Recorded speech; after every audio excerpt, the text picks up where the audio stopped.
Hi, I'm Bradley. And I'm Brendan. On today's episode of Story Proof, we're going to be talking about Resident Evil 2. Woo! The remake from 2019, not the original. Womp womp. Is that really deserving of a womp womp? I mean, I like the original. I actually played it when it came out in 64. Yeah, as we discussed on our last episode, I did not play it. I still haven't had the opportunity. I would love to say that you are missing so much, but you're not. I love it. It's great, but remake is better in pretty much every conceivable way. Yeah, it's a pretty solid game. If Resident Evil 1 was a really solid introduction, then my playing Resident Evil 2 really solidified my interest in going through the rest of the series. That's fair. I also feel like timeline wise, we're not quite there yet in our series, but Resident Evil 3, the fact that they now have new enough remakes 1, 2, 3, and 4, and then 5, I mean, they had the remaster type thing a few years ago, so now you're kind of to a point where everything is new enough or new looking enough that it's not like playing Resident Evil 2 in 64 graphics and not being able to see things through megapixels.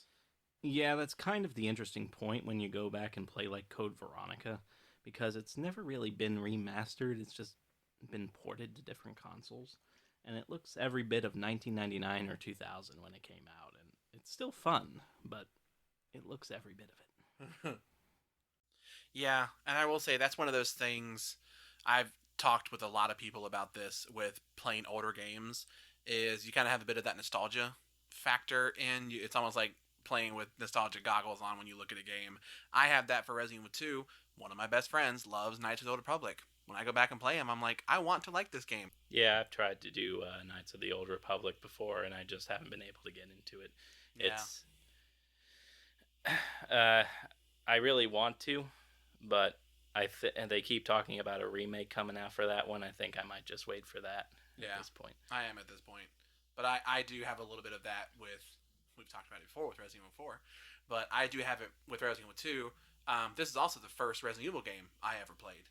On our friend Chris, I borrowed his version on N64, and someone had scratched out the sticker and then written in Sharpie that it was Resident Evil 2, and I borrowed it from him for probably like 7 years or so. I did not play it nonstop for 7 years. I'm just bad about borrowing things and not returning them. Yeah, that tracks. It's not malicious. I just forget that I have them. Yeah, I think you mentioned in the last episode that that you still might have his Star Fox 64. I do. It's in that cupboard right there. Oh my god, that is amazing. What's interesting is just a week ago from the time that we're recording this podcast, Resident Evil 2 actually became the highest grossing Resident Evil game in the series. That is both amazing and I don't think too surprising. That tracks. Yeah, I remember when it was first announced, back in, I think, like 2015, it had the soft announcement. Yeah. And people, myself included, just lost their minds. And then we had to wait a little while, and then as soon as they started showing any kind of gameplay in that beautiful Resident Evil engine, the RE engine, just seeing the quality of the game, dude, pre-orders went through the roof. People were just chomping at the bit to get their hands on this game. As I mentioned before, I didn't start playing until about late 2019, 2020, so it wasn't even on my radar when they first would have gave the soft announcement in 2015. Back then, anyway, I was so busy in film school that I didn't even really notice anything outside of the movie world. Yeah, you were a nerd back then. Oh, I'm so sorry. You are a nerd now. Okay, are we going to use nerd as a pejorative? You are also a nerd, Bradley. I know. It's self-serving. I feel like it's really important when you talk about the Resident Evil 2 remake to really talk about like the history of the Resident Evil franchise, particularly where it was at that point, because it was in a weird place. Yeah, so it all goes back really to Resident Evil 4, where so many people just fell in love with this game. It was just this mixture of action shooter mixed with horror, and that really drove the sales up for the next game in the series, Resident Evil 5, up until 2017 was the highest grossing game in Resident Evil history because it's everybody was so excited for it coming out of Resident Evil 4. Like, okay, what's going to be next? Resident Evil 4 was so good, we have to get the next one. And it sold really well. To this day, it's sold, I think, about 8 million units Yeah, it should have. or so. It's the best Resident Evil game ever made. Okay. The look of content that I just got. No, it's just I wouldn't call it the best Resident Evil game ever made. I do enjoy it more now than I used to when you made me play it Good. back in the day. Even though I still make you play it, but good. But then after Resident Evil 5 sold really well, obviously, we got Resident Evil 6, and 6 was. Not the best Resident Evil game ever made. Yeah, it was met with discontent within the franchise, I think, because it just pretty much went fully away from horror and really just became a full-on action shooter. Yeah. And that's not to say there aren't interesting aspects to Resident Evil 6. The idea of having 4 different storylines with 8 different protagonists. Like, there's some good stuff, and we can talk about that more in its own dedicated episode. But that really represented a crossroads for the franchise at that point because sales were still all right, but there was a lot of backlash in the community after that. So yeah, it didn't really help that like coming out of Resident Evil 4 was one of the games in the series that I think beautifully blended everything that people liked about it. It had the horror aspects, it had a bit of the survival aspects, it had the action aspects of it. And then 5, in all honesty, I do think 5 is a very good game. I think it's very well made, and it didn't really have any puzzles, maybe like 2 or 3 little ones here and there, but it still did pretty well. Well, then Resident Evil 6 just went so hard in the action that it kind of lost all of the survival aspects of it. It kind of lost pretty much all the horror aspects of it.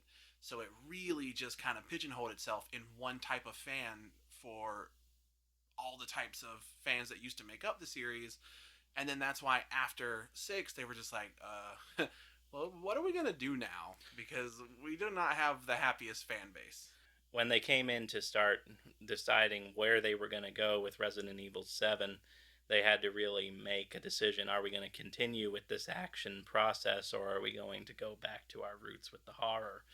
And at this point, they'd been trying to, in some way, remake Resident Evil 2 for a while. Wow. Yeah. They originally were planning to make it in the same manner as Resident Evil 1 remake, where it was taking the original game, remaking all the environments, remaking all the puzzles and everything else, and making it, still keeping it the fixed camera angle, the same kind of manner, the same basic outline and performance, but they were never able to really get it off the ground. They didn't really make it work.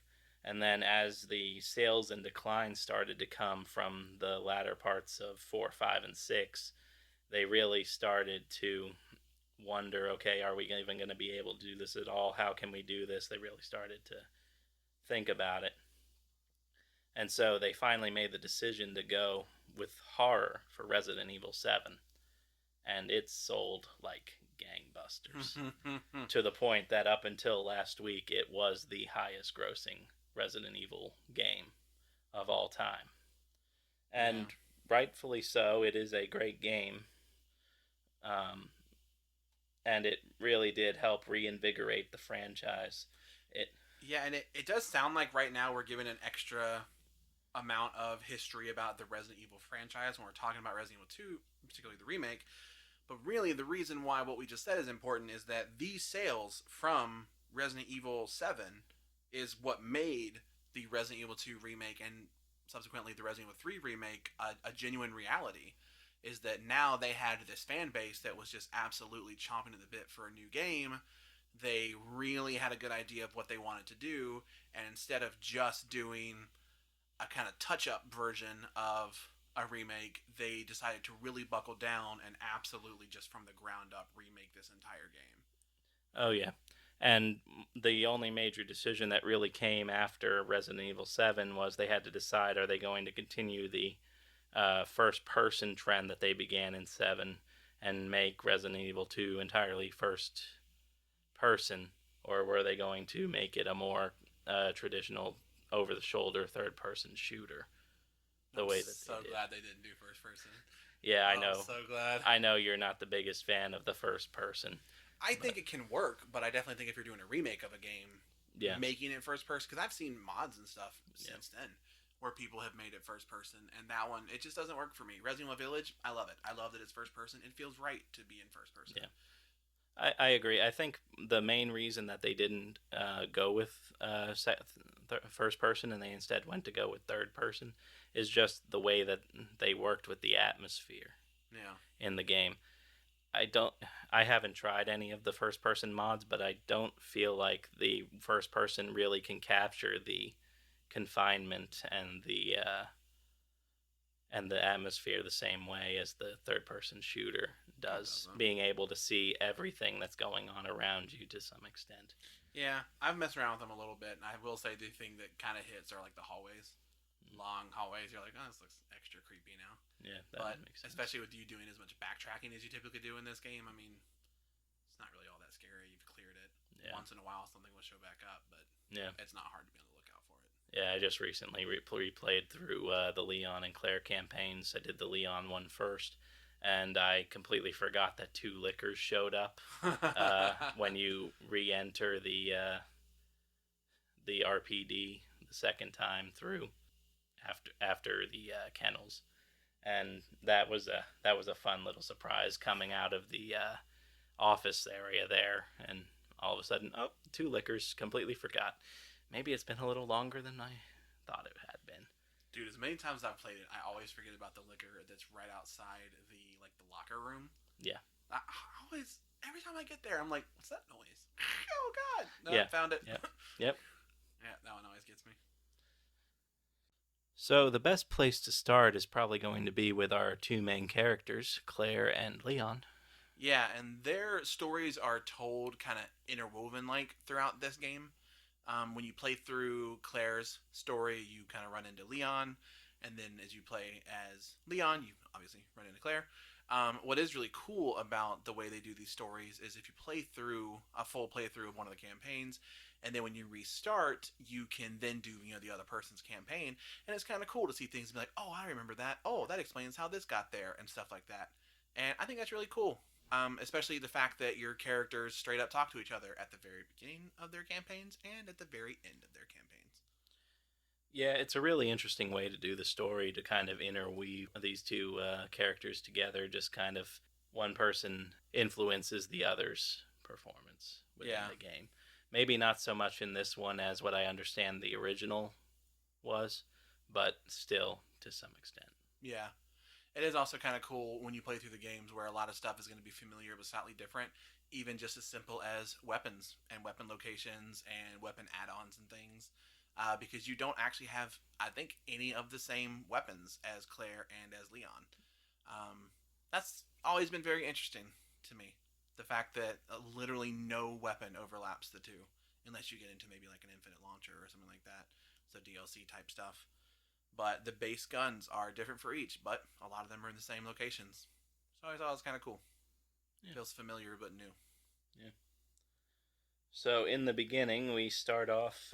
We have With a cheeseburger. a cheeseburger. Yes, the trucker in the truck driving around, and he's distracted. He's listening to a talk radio station that's kind of played to be a sort of uh, conspiracy theory sort of thing. It feels like where he's really not really buying this whole thing.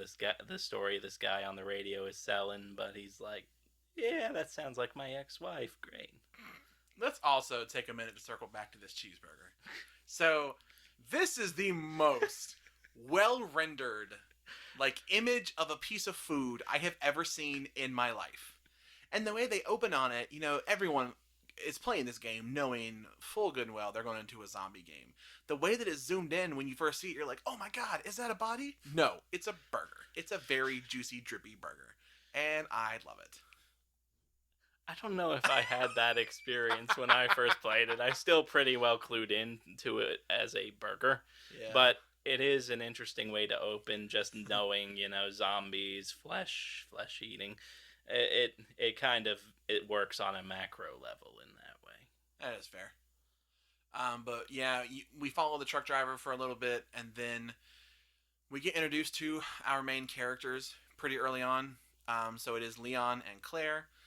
Leon is a new recruit for the RPD, the Raccoon Police Department. RPD, that phrase is going to come up a few times in the course of this discussion. And this is supposed to be his first day on the job. What a first day he's going to have. Well, yeah, technically this is his first day, but remember he was supposed to report like a week before this, but they told him to stay away because uh, things started to go a little crazy in Raccoon City within that last week or so. Oh my goodness. Is that possibly stuff that happened in Resident Evil 1? Well, it's stuff that's directly precipitated from Resident Evil 1 and goes into Resident Evil 2, but we'll talk about some of that as we get further into the story. Yeah. Because we're actually shown the origins of the viral outbreak in this game. But yeah, that's Leon, and that's kind of like Leon's start of it.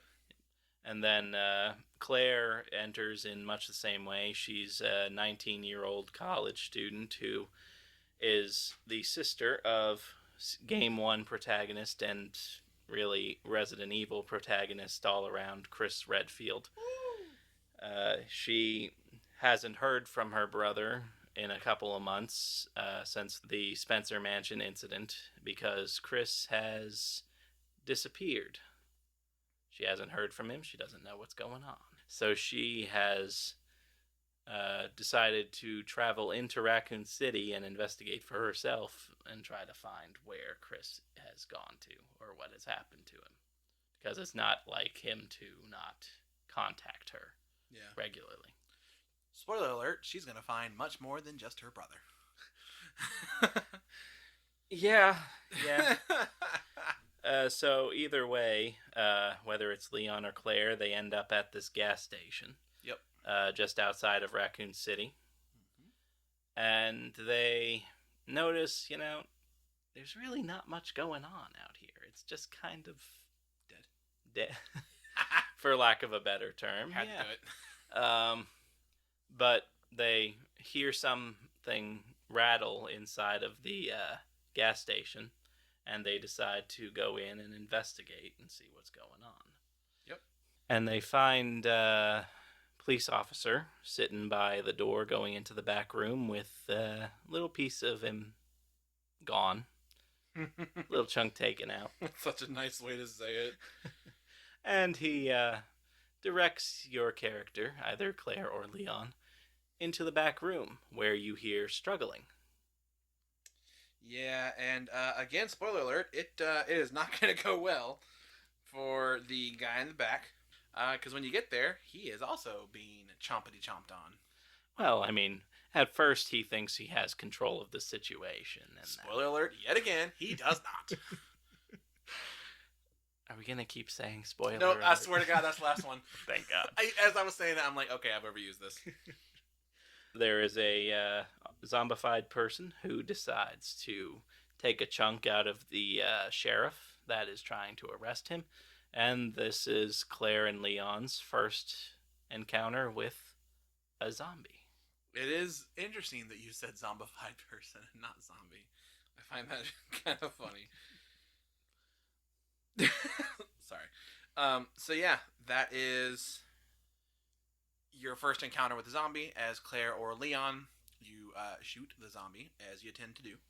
You get a key, and then what is kind of cool is when you first come in through the convenience store part of the gas station as you're going to the back room, you can pretty much just walk around and everything.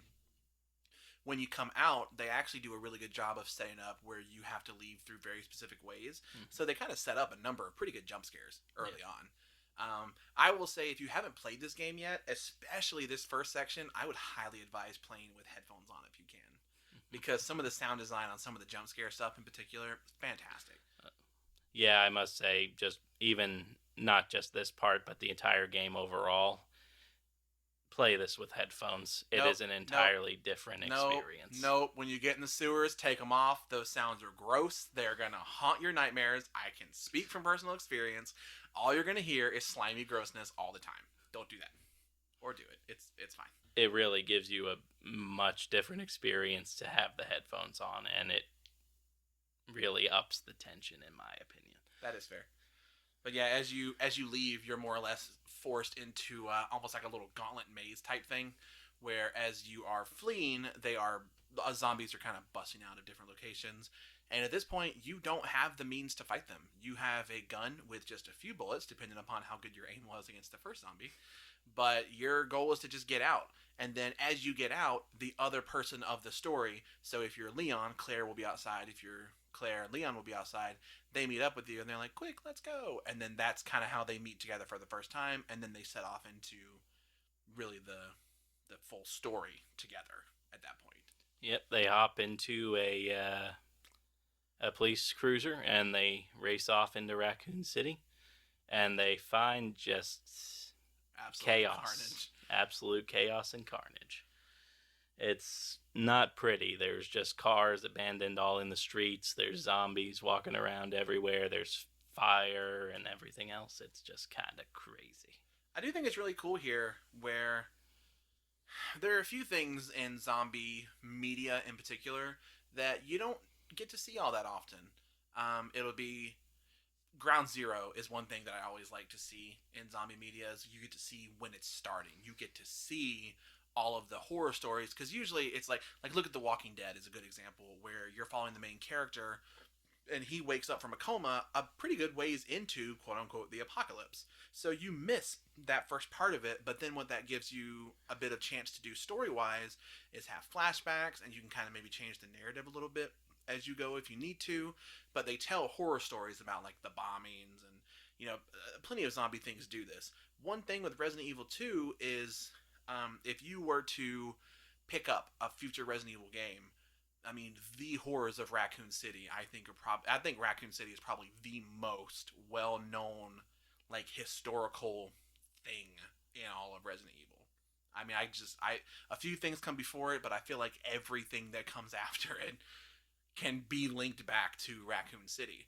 But it's really cool that you get to see it. I mean, you get to see zombies everywhere. You get to see the fire. You get to see this entire city just absolutely being swarmed.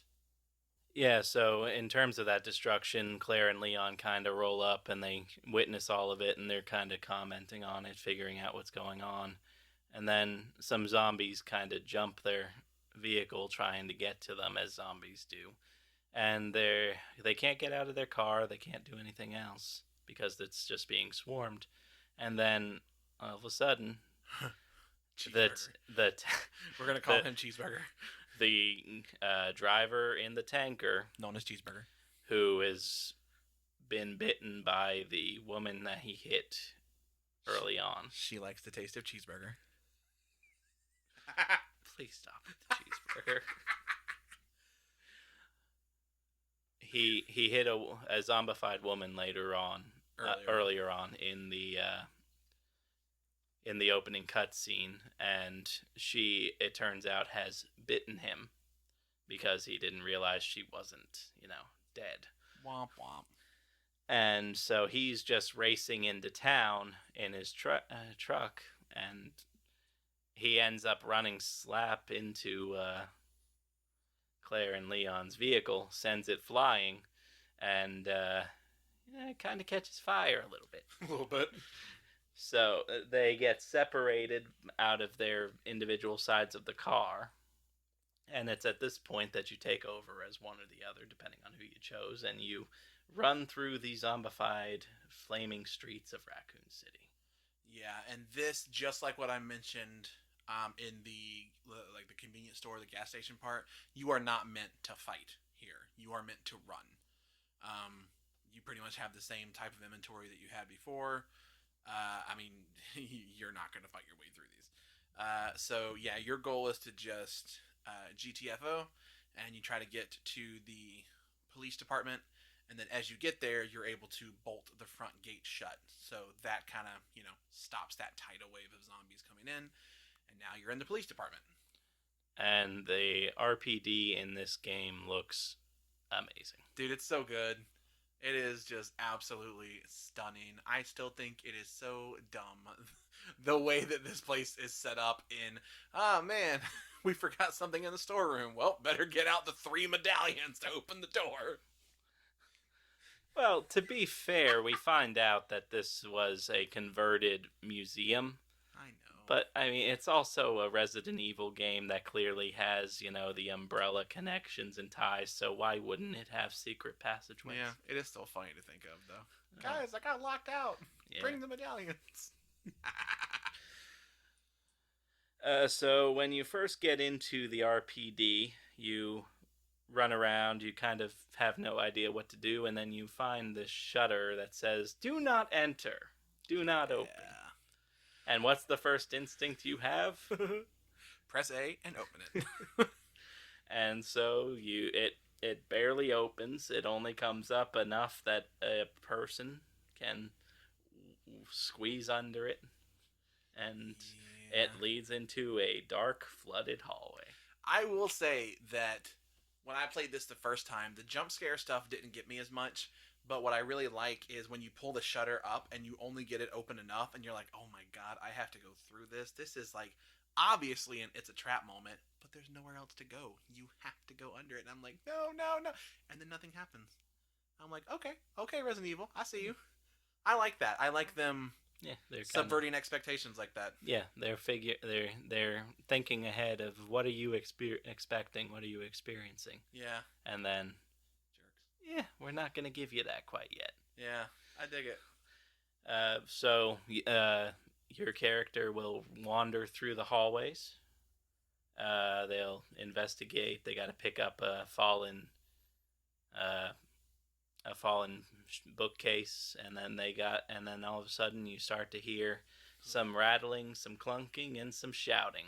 This is about to get not good for anyone that's queasy. Some very, very urgent shouting. You come to another door. You hear a shutter. Another shutter. Yes, sorry. And you hear a voice calling out for help. You try to raise it up, and an RPD officer comes through. You try to help him through, and most of an officer comes through. Yeah, he ends up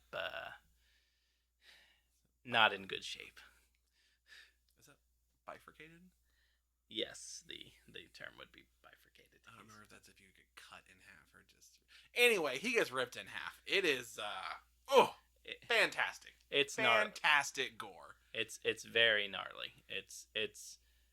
It's something, if you've only played Resident Evil 1 and gone into Resident Evil 2, it's something you're not necessarily expecting because there's not that much gore in the original Resident Evil 1. Yeah.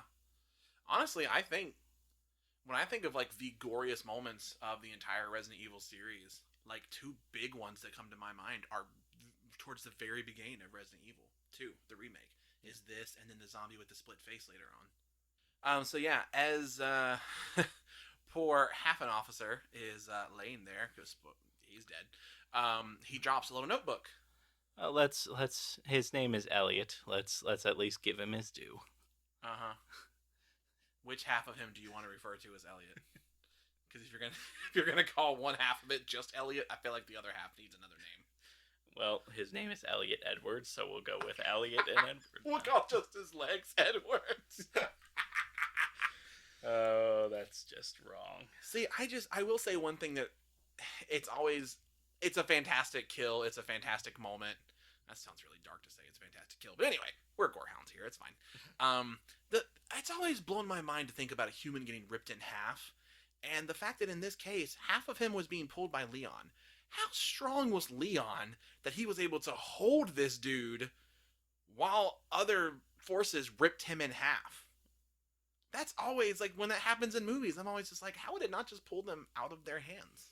Like, The shutter the shutter ends up closing, but the shutter doesn't like cut him in half. He is ripped in half. I think you're just thinking a little too much about it. Yes, it's always like Just enjoy the the gore and that's the cool. fun. Yeah, I do like a moment after you pick up a notebook that is more or less going to be your guide for navigating most of the RPD.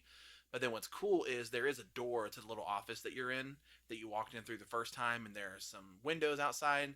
And now you're starting to get into the you're not necessarily just supposed to or have to run. Now you can kind of afford to fight a bit. So as you are in there, you get the notebook, and all of a sudden the door to the office you're in starts banging, and something is banging on it, and boom, here's your first encounter with an RPD zombie that you can fight. Yeah. So you dispatch of him in whichever way you choose to dispatch of him, usually by shooting, but you can avoid him sometimes. Yeah, Brendan likes to run. I like to murder everything. And so you make your way back. All of a sudden, a door that you walked by that was closed and boarded up earlier is open. A small horde of zombies comes out. You dodge and weave and shoot, and you get back to the shutter, and you are desperately trying to crawl under this shutter to get out. Zombie latches onto you, trying to drag you back, and then you don't know what the heck's gonna happen, but it's early enough should anything happen. And then all of a sudden, a foot comes into view and stomps that damn zombie's head down and pulls you out. And this is Marvin. I do really like Marvin. I just want to say one quick thing about that hallway. This is one of those moments where I really like the sound design because what happens is from down the long dark hallway you hear the door break down, and then you see the zombies start like shambling around the end of the hallway. Yeah. So it's kind of cool where it's not a jump scare in the sense that they're just right on top of you, but it's like a boom and you're like, great, now there's this obstacle in front of me and you get to see it and hear it from a distance. I think that's really cool. I think that's really well done. And again, you hear it better if you have your headphones on to hear it. I feel like we're sponsoring headphones at this point. I get it, but it's just funny. But yeah, you are now introduced to Marvin, who is a super cool character, who is a member of the RPD, and who physically is not in the best of shape. No, he's got a chunk taken out of his stomach. You don't really know how at this point it happened, but you see that and you know he's probably not long for what's about to happen at this point. One thing I'm actually kind of a little curious about is, does Leon know that this is spread through bites? I don't. Right? This is one of those things where like we assume it because we just know it, but I don't know if Leon knows that. Because he keeps checking in on Marvin later on. I was like, Marvin, you okay? Marvin, you okay? He has to know one of those is going to be Marvin, you okay? Brains. Oh. Like, he has to know that's coming, right? But I don't. I like how that's my Marvin voice. Well, remember, throughout the entire first sequence, especially Claire is talking about how she'd like to get them both out and get him to a hospital to get treatment. So they're not necessarily giving up hope that something could have happened.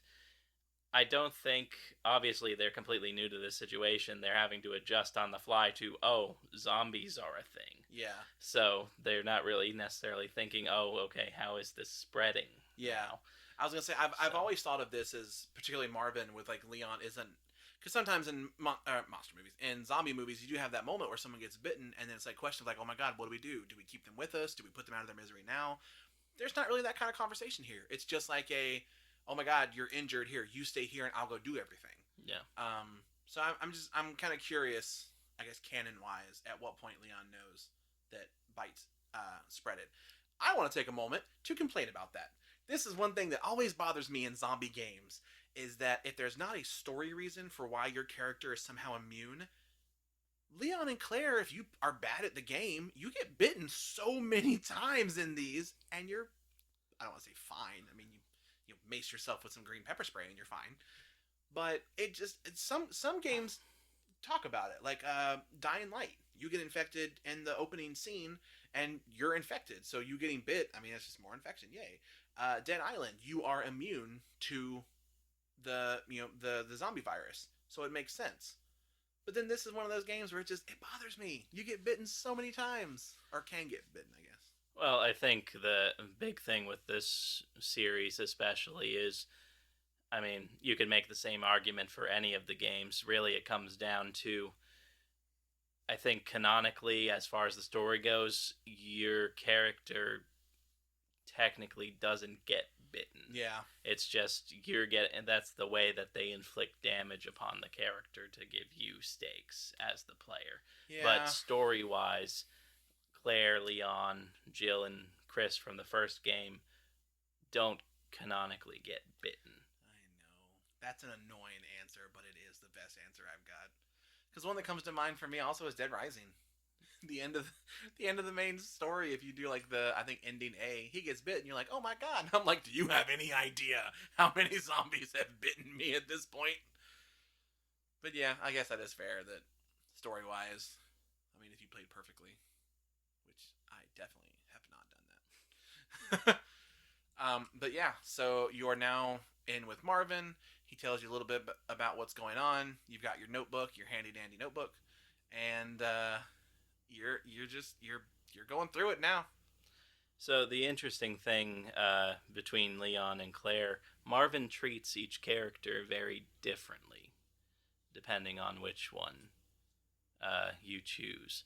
With Leon, he's far more strict, businesslike, very I'm your superior officer, listen to me, sort of thing. Whereas when Claire comes through and basically takes the same action, says the same things, he's far more paternal in some ways towards Claire. He's more soft. He's more, listen, you have to get out of here, versus I'm giving you an order.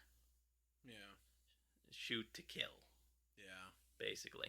And it really brings a nice depth to Marvin, who could have just been a sort of just character that gives you your first knife that lets you move on to the next section and go. Yeah. And that's, I think, what really helps certain events that come in the next game really hit a lot harder. Yeah, Marvin's definitely one of those characters that could have been very easy to just write him off, but it's also cool that in a lot of zombie movies and TV shows and games, when someone is bitten and they're like the I'll see you later, I mean, you usually know that's the last time you're going to see them.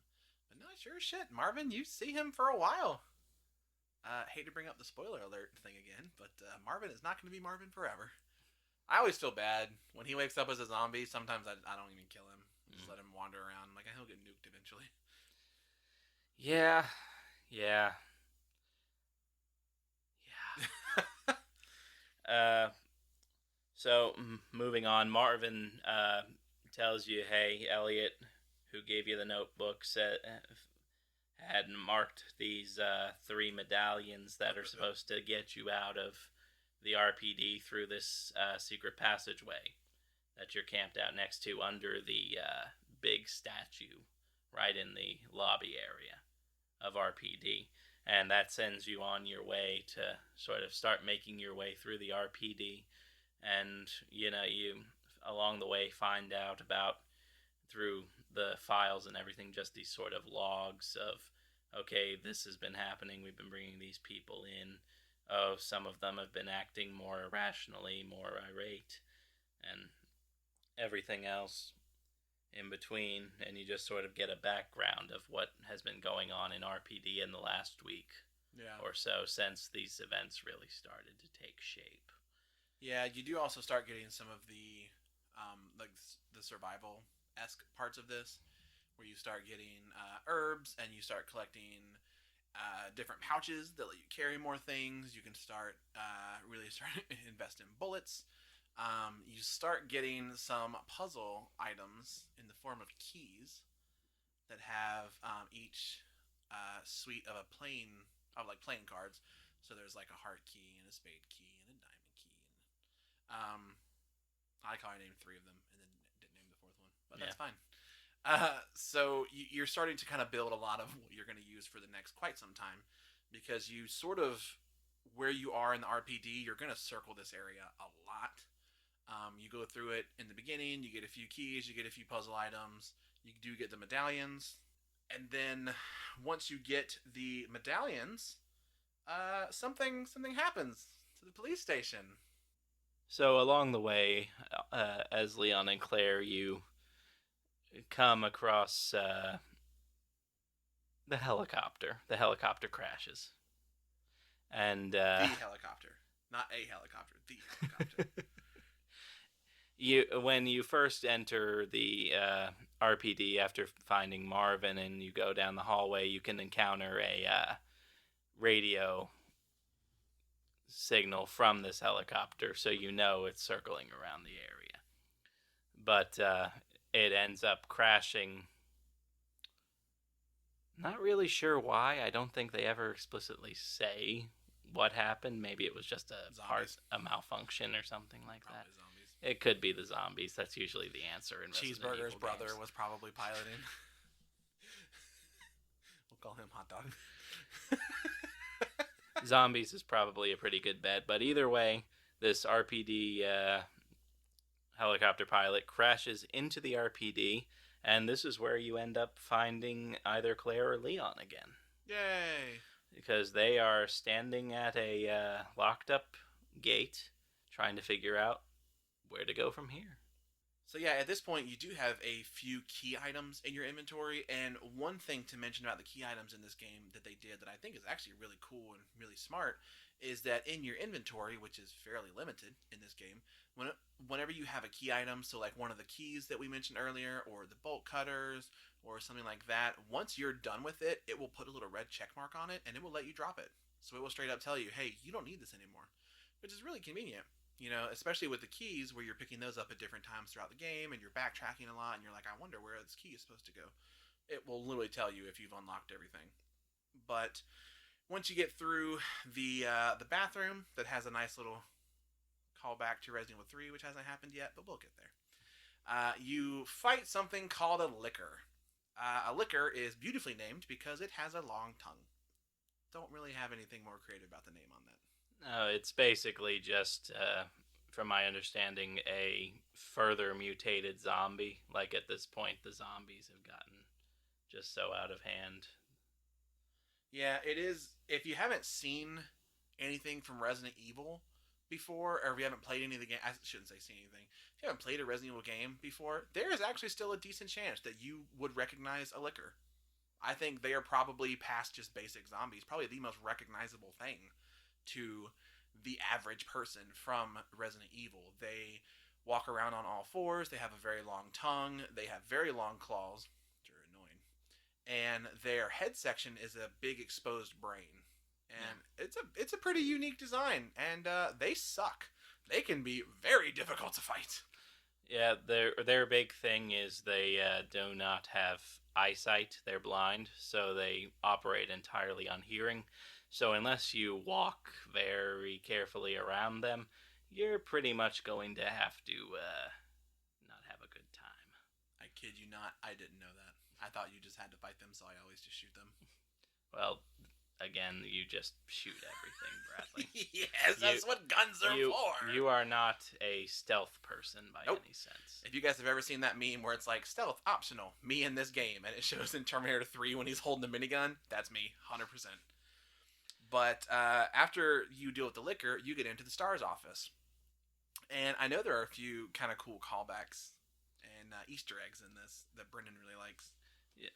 I mean, come on, how can you not like them? You get, obviously, you go into Wesker's office, you have this classic photograph of the entire STARS team that's pulled straight out of the original Resident Evil game. It has all of the characters, Chris, Jill, Enrico, Wesker.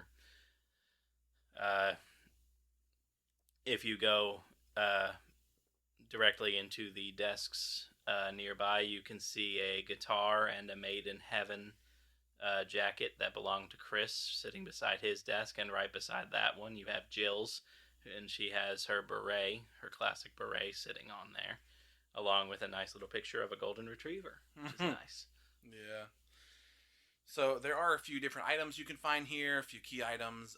You're trying to create a C4 explosion to open an area for a medallion, but there is something I got really mad about my first playthrough of this because I mentioned key items earlier about when you use it, most of them you use them and they come right back in your inventory. When you use a key, you still have it. When you use the bolt cutters, you still have it.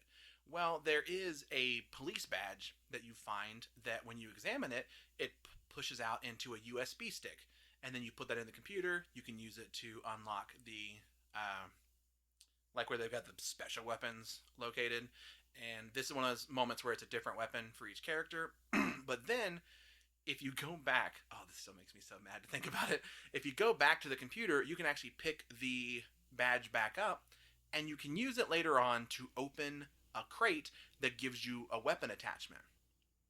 I like Leon. I will say I like Leon a bit more than Claire. I just like playing the campaigns a bit more for Leon, as Brendan death glares me in the side. But his Magnum, the L Hawk, is, or it might be Lightning Hawk in this. One of the attachments for it is in that case, and I found that on my first playthrough, and I looked at the thing, and I was like, "Oh, this needs that police badge." Well, I'm not going back to get it, so I guess I'm just not going to get this cool attachment. I'm still slightly salty about that. It's kind of a rite of passage when you first play this game. But, yeah, after you get out of the star's office, you get your final medallion, you put them all into the base of the statue, and you're able to Abandon Marvin. Oh, yeah, open the door. Open the door. You don't abandon Marvin. Both Leon and Claire try to bring Marvin with them, so that they can try to get him to a hospital and get some treatment, and Marvin's just not having it. He knows he's likely a goner, and he just wants to give them the best chance of survival possible. Mm-hmm. And then they abandon him. They don't really. He stays behind, but it's fine. So then you head down, and you are in the underground section now. There's a little office right there where you can pick up some items, and then you go to one of the fights. So you take an elevator down, and you end up in I'd say it's like a steam pipe area. Trunk distribution menu. That's an inside joke for all you West Wing fans out there. So this is where the two characters' stories start to kind of differentiate a little bit. Once you get down to this area, there's going to be, if you are playing as Leon, you're going to hear a lot of animalistic type growling. You're going to hear a lot of loud footsteps above you, and you being the cool dude you are, you're going to take off after them. If you are Claire, you're going to hear little tippy tap footsteps above you. And then as Leon, you're going to get up to a certain section where there's a large bookshelf. You go to move it, and then what happens next in the story happens, which is going to be the same for Claire in a minute. But then for Claire, she goes up to the bookshelf and goes kind of under it, and she bumps into a small child. In this conversation, and a little afterwards, we learn that her name is Sherry Birkin. That name is going to be slightly important as we continue throughout this series, because Birkin is an important character. Speaking of Birkin... So, this is at the exact moment, whether it's in Claire or Leon's campaign, where you kind of get jumped by this mutated figure. It's great. It's very grotesque. It's very Resident Evil. It very much works. It's half man. You can tell he was still human, but he's started to mutate in a similar way to what Lisa Trevor looks like. They got growths, and the eyeball is always what I think of. Yeah. When I think of G, I think of that eyeball. Yeah. So this is another thing where maybe some people would recognize it. This isn't the full transformed G yet. We have more of these fights coming up, but this one he's still, I think, more on the human side than the other couple times you fight him.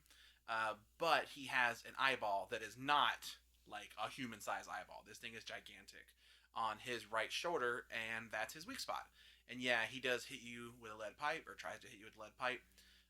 This is a fight that is done very well because there are supplies in here that you can use. There are hand grenades, there are different ammo things you can find around, different healing items, which is pretty cool. You are going to get to a point in the fight where you damage him enough that eventually he's just going to be like, all right, I've had enough, I'm out. Well, yeah, he kind of trips over a balcony and into an abyss. Yeah, he's fine. And he will never come back again. He is done. Foreshadowing. At this point, if you're Leon, a ladder mysteriously drops down to allow you to get out from the steam pipe area and continue on.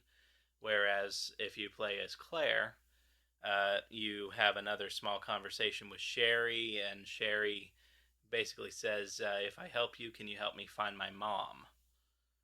And Claire agrees to help find Sherry's mom, if at all possible. And so this is really where Claire's story really starts to kick in. Yeah.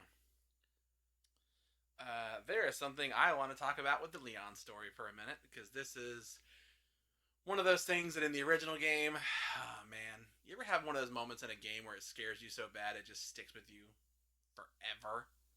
So in this one, you meet up with Ada, you follow her for a little bit, you end up going into the like the parking garage, parking deck type area. In the original, what happens is you're walking and she shoots her gun, and it obviously is very loud. It's a gunshot, and you turn around and you're like, oh my god, who are you? Ada, blah blah blah. Well, you know, like a lot of times when you're playing games now, there's usually a definitive change between gameplay and the cutscene. The original Resident Evil 2 didn't always have that. So you're just walking, gunshot. I almost shit myself. It scared me so bad. I was just young enough that I did not see it coming. I remember screaming, chucking the controller. It was great. I hated it. So every time I get in that stupid parking deck, I'm like, man, I just, I got bad blood with that original game for this. They did me dirty. So even when you're playing this remake, it still gives you those same feelings. Oh yeah. Every time there's the thing where you come out of the top and your head like pokes above and you see the parking deck, I'm always like, oh god, this You're just waiting for a gunshot to come. No, I'm just remembering when it scared me so bad it probably took 10 years off of my life. That's fair. You come up into this parking deck, and as Leon, you are jumped by some zombie dogs. Then Leon, not expecting it, doesn't have his gun ready to go or anything like that, so he's attacked, close to being mauled, when all of a sudden a shot comes out of the darkness in the distance. And we meet a mysterious figure who is eventually introduced as Ada. Yay. I'm such a fan. Don't say that, Bradley. The Resident Evil fan base loves Ada Wong. I like Ada. I don't like her section where you play as her and she has a wimpy gun and Mr. X is coming at you and I'm like, I can't stop him. That part annoys me a bit. And it's in this same moment when you get to the parking garage as Claire that you are introduced to Chief Brian Irons. Who is just the best character in this game. I mean, he's such an upstanding gentleman. He's so friendly. He is literally not any of these things. He is walking garbage, but it's fine. He's the chief of police, Bradley. How bad can he be? Let's just take a moment to consider that statement. But yeah, you're on to Irons as Claire, and I don't actually think the conversation gets too weird at first. I think he actually does throw off good vibes at first. I mean, it comes off as a little strange because he's really trying to take Sherry from Claire to bring, and he says it's ostensibly to bring her back to her mom. So, in theory, you could just think, okay, this guy's a little intense, but he's maybe trying to do this. But as the conversation goes on and Irons pulls his gun on her, forces Sherry to handcuff her so that she can't interfere in any way, it starts to get a little crazy. One thing I always found interesting is that he didn't shoot her. He didn't just, boom, okay, that's done. Yeah. Problem solved. It's especially interesting given what we'll come to find out about his character here in the near future. It is interesting. Maybe it was just a part of because Sherry was there and he thought having her handcuff her new friend was a good way to win her trust. Look, he's kind of crazy, Bradley. There's actually a file early on when you get the medallion, the third medallion, where it's apparently written by him, and it's talking about how he's locking people into the. So like they establish pretty early that he's pretty dang crazy. Resident Evil, gotta love it. Anyway, you move as Leon. You move into the jail portion of the RPD, and you meet a reporter, Ben Bertolucci, who has been imprisoned by Chief Irons. I'm laughing because this dude's about to get the headache of a lifetime. That's a lovely way to put it, Bradley. Isn't it, though? So he's been imprisoned by Chief Irons because he's been trying to do a story about Umbrella. The Umbrella Corporation. The Umbrella Corporation, who is a major player in the Raccoon City area. They own everything. So he talks to Leon a little bit and says, hey, Chief Irons ain't exactly the greatest, And then all of a sudden you start to hear some deep footsteps. Deep, heavy footsteps. Yeah. And Ben starts to freak out a little bit. Can't possibly understand why. And then you get a pretty nasty, gnarly kill. One of the greatest. So, you guys know, I feel like it's a very Frankenstein's monster thing where he just, like, the arms come through the wall, or just, like, the big, bulky dude just tears through. Mm-hmm. This well-dressed arm comes through, and a hand that is massive grabs the back of Ben's head and just absolutely squishes it like a grape, man. Yeah, if you've ever seen Game of Thrones, it's not eerily unsimilar to the Oberyn Martell death. I was actually going to compare it to Glenn. I mentioned The Walking Dead earlier, but from The Walking Dead because of the eyeball. With the whole eyeball popped out thing. Okay. Yeah, if you didn't know it was gruesome, me saying eyeball popped out should tell you exactly what we're dealing with here, and it's awesome. So this is your first little introduction to someone that I mentioned a minute ago, but who is going to be an annoying thorn in our side for quite some time. Yeah, and it's in this moment, Leon is like, what the hell just happened? And Ada pops up again, and this is where she reveals that she is an FBI agent who is investigating Umbrella's shady corporate dealings. Yay.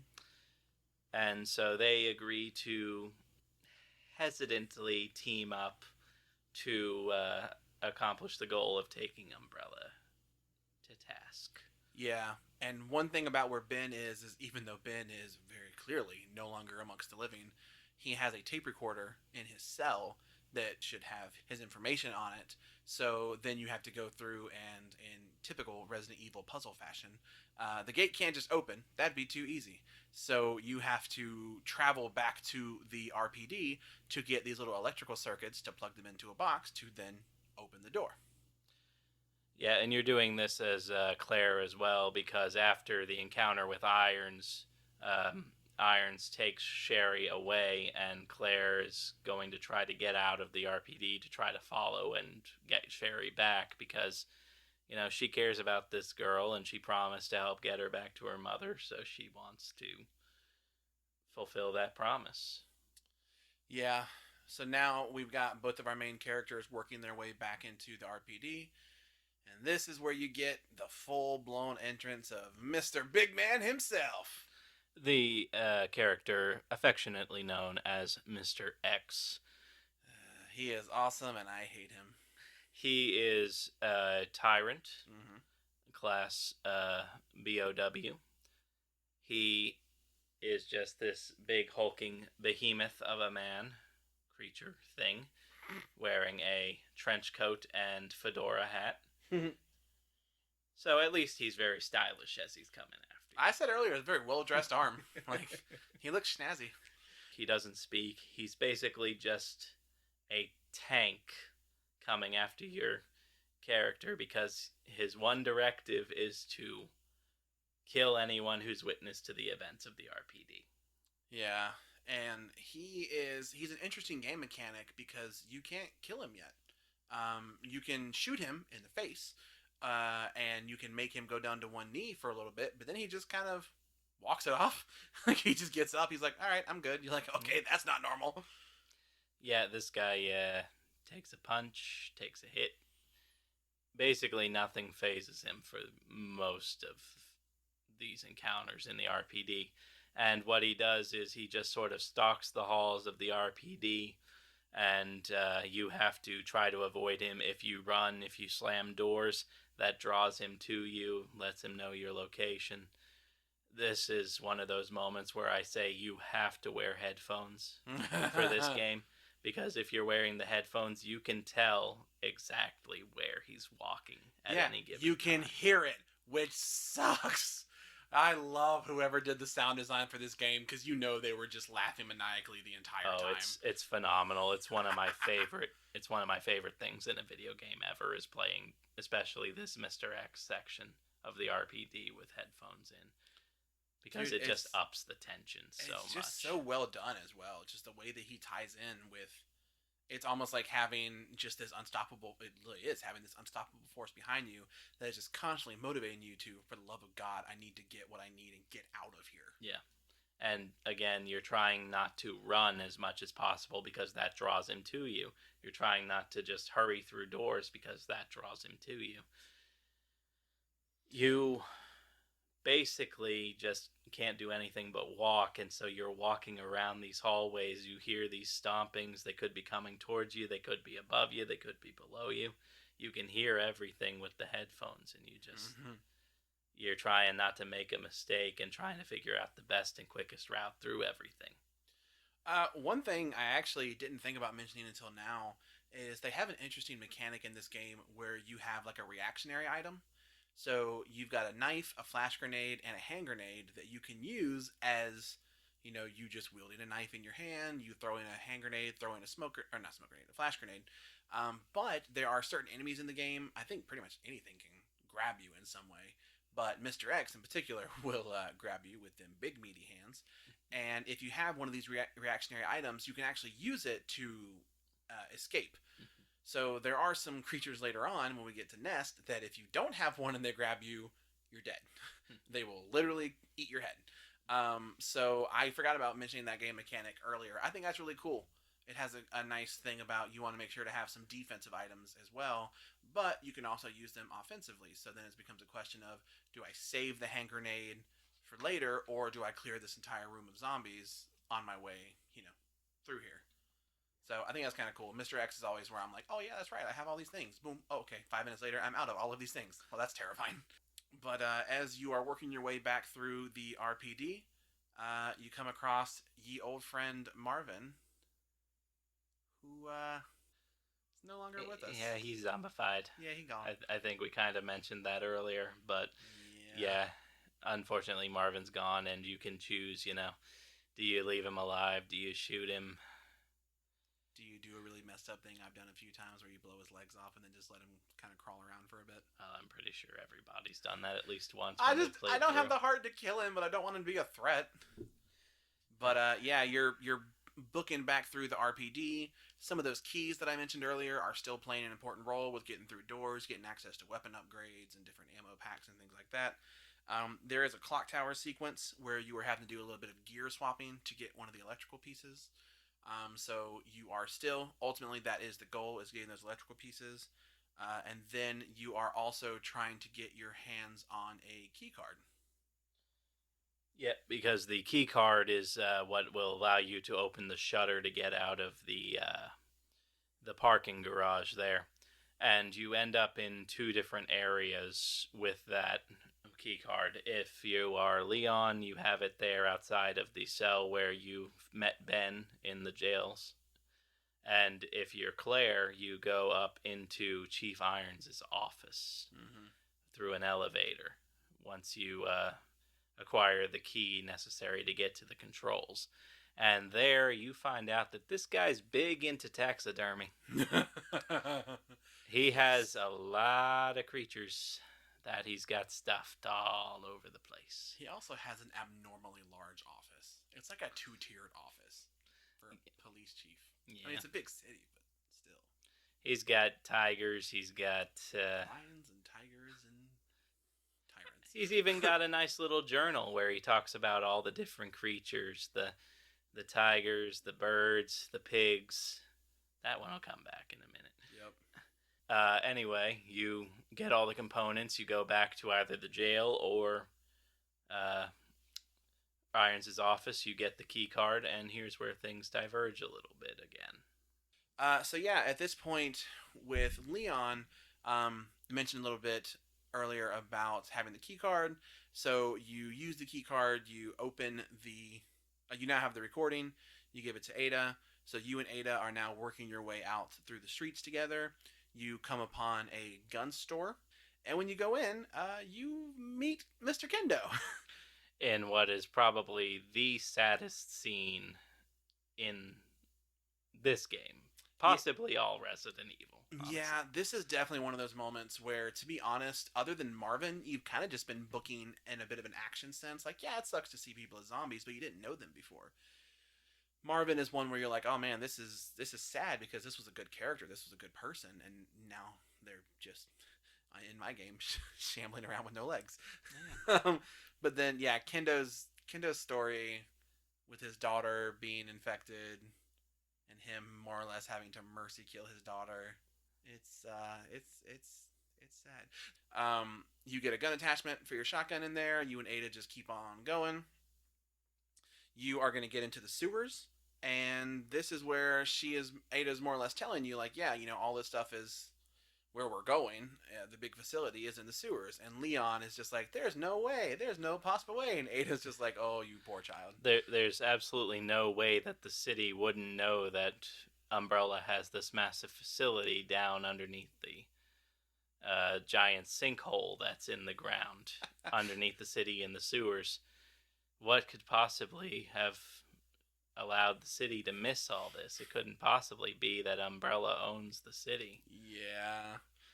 Oh, Leon, you're good and you're cool, but man, you are so naive sometimes in this game. At the same time, roughly, that this is happening, we go to the orphanage.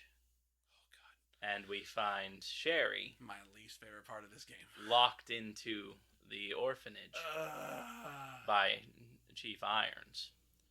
And Sherry takes it upon herself to try to escape. And you have to play in a Resident Evil 2 game as teeny tiny little Sherry frickin' Birkin. You can't fight. You can't defend yourself. You don't have health potions. You have nothing. As I said earlier, Bradley is not a fan of the stealth aspects of this game. I want guns. So he doesn't appreciate the idea of, oh, you're a little child now who has to avoid this, guy for all intents and purposes. Seems kind of crazy to you. Yeah, stealth does not appeal to me very much. I'm more King Kong my way through everything. Yeah. It is. I will say, I do appreciate it. I do think it is well done. I just get annoyed because I'm not very good at it. It's really, and it's one of these things where if you mess up once, you're pretty much done. You can mess up towards the end, and I think maybe still outrun him. Yeah. But I mean, it really is just one of those. You have to be the exact. For me, it makes me think of like the Call of Duty games. There's always a sneaking section where you've got to follow someone else. And you're like, wait, stop. I'm like, let me shoot everything. Obviously not as Sherry. Don't give Sherry a gun. That would be fantastic. But don't do that. But yeah, the stuff with her and Irons, it is well done. I definitely will. I do appreciate it. I just don't like it. I guess that's fair. I don't know. I have less of a problem with it than you do in that aspect, but I've always liked stealth in games a lot more than you. Yeah. So I don't think you could dislike it more than me. I don't know of anyone that dislikes stealth stuff more than me. But anyway, Sherry ends up trying to steal Chief Irons' key to get out the front door. And it's in this room that we find that Irons has begun the process of taxidermying a human being. Yep. Who we find out is the mayor's daughter. Yep. And you realize that this guy is full on Cuckoo Bananas Cocoa Puffs. Yeah. Uh, that is the pig he referred to earlier in his journal. Yep. And The old long pig. I don't know what else to say about that. Brian Irons is just a creep, and it's absolutely disturbing. I will say that I find it surprising how often this type of trope is done, where it's the idea of a zombie apocalypse and there's one person that is still just so fucking weird that you're like, that person's weird. Even in the midst of zombies eating people, this person is there's something broken in them. And Mm. especially in this case, this isn't an apocalypse that, they're not years and years into. Yeah. This dude was broken well before zombies ever became a thing. Oh yeah, he's undoubtedly been doing this for a while. If he Yeah. hasn't done it to humans, he did it to all the animals that he went and hunted that are in his office. So he's Yeah, Irons is a very human monster. yeah. And I kind of dig it.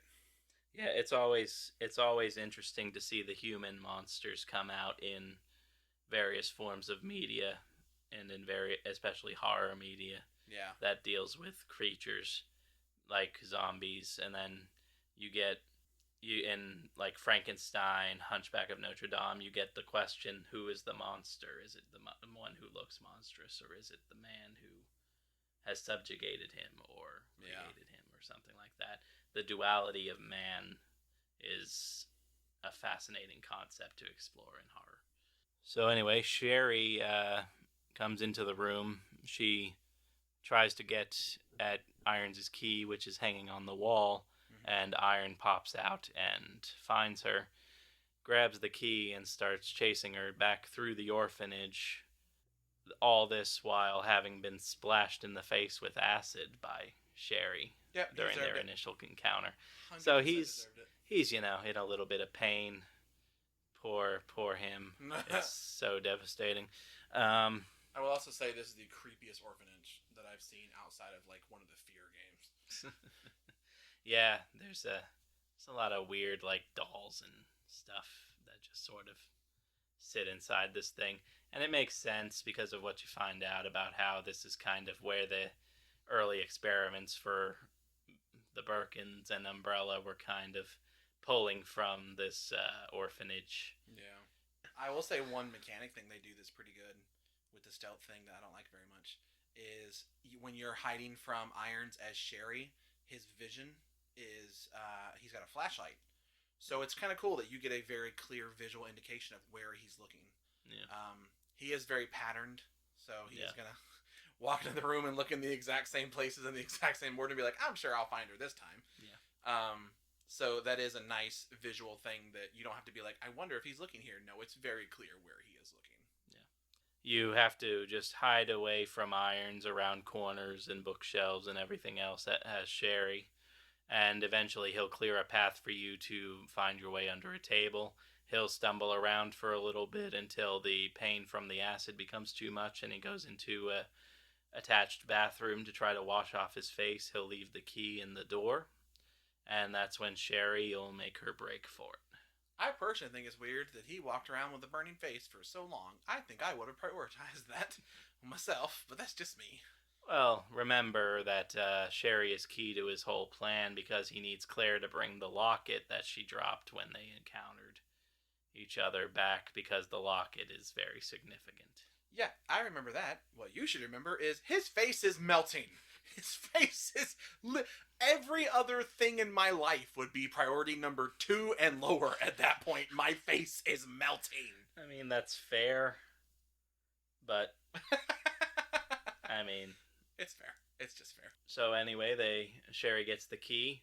She runs back down the staircase to try to get away from Irons. She locks up a door to try to stop him a little bit, and he just goes full "Here's Johnny" on it. Yeah. Doesn't take him very long either. It's a very thin door. Apparently. Thin door. Yeah. He basically Kool-Aid Mans it in one stop. That's just multiple great references. I was like, how many references are you gonna have for him opening one door, coming through one door? But Then Sherry continues to run away, gets back into the room with the taxidermied mayor's daughter, and Irons catches up to her. New I trophy. assume he's just angry enough that he's gonna potentially kill her at that point. Yeah, she did melt half his face. She catches sight of G Birkin just kind of crawling up behind Irons, and Irons drops her out of shock after she screams, and Birkin kind of messes him up a little bit. Yeah, he kind of implants Irons with some of his G mutation. At that point, Sherry's section kind of ends, and we cut back to 30 minutes earlier, where we have Irons and Claire having a phone conversation. Mm-hmm. And Claire gets out of the parking garage. X shows up to have a little chase sequence with her. Completely forgot that when I last ran through this game. So I got kind of walloped in a minute there when I last played Claire. That was fun, both X and the Lickers. Yeah. It's nice when a game you've played a dozen times can surprise you if you haven't played it in a while. That's fair. I like that. But so you get away from X. You don't go into Gun Shop Kendo. You go up on a little walkway that's beside his shop, and you cross a parking lot that's infested with some dogs. Of course. It's fun.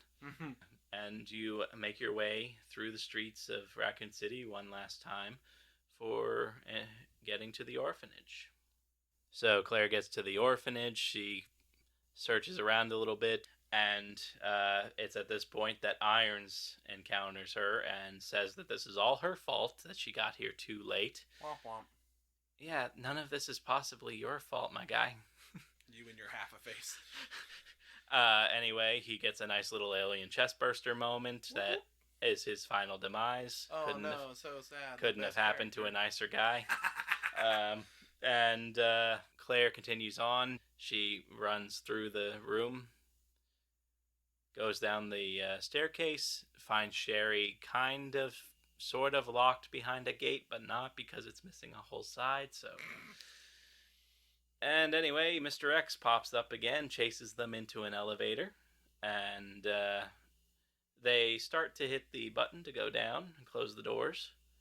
X starts opening the doors, so, what the hell are you going to do now?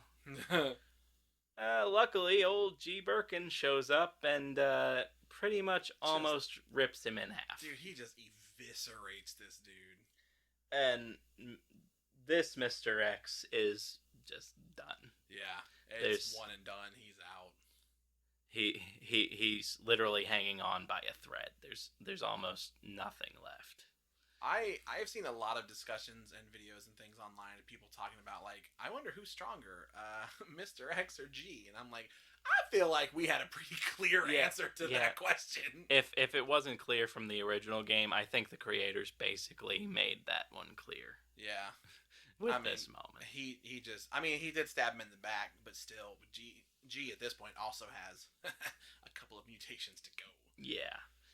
After doing that, G charges the elevator that Claire and Sherry are still desperately trying to escape in, and it ends up collapsing the entire elevator down into the sewers. And it is during this time that Claire is knocked out and Sherry gets abducted. This is, I think, a really good time to bounce back to the Leon story as well. Sure, let's go ahead. Because they actually have a bit of a similar section. So Claire's main story has a section where you play as Sherry, so you're playing as a character other than Claire. Leon has a pretty similar thing.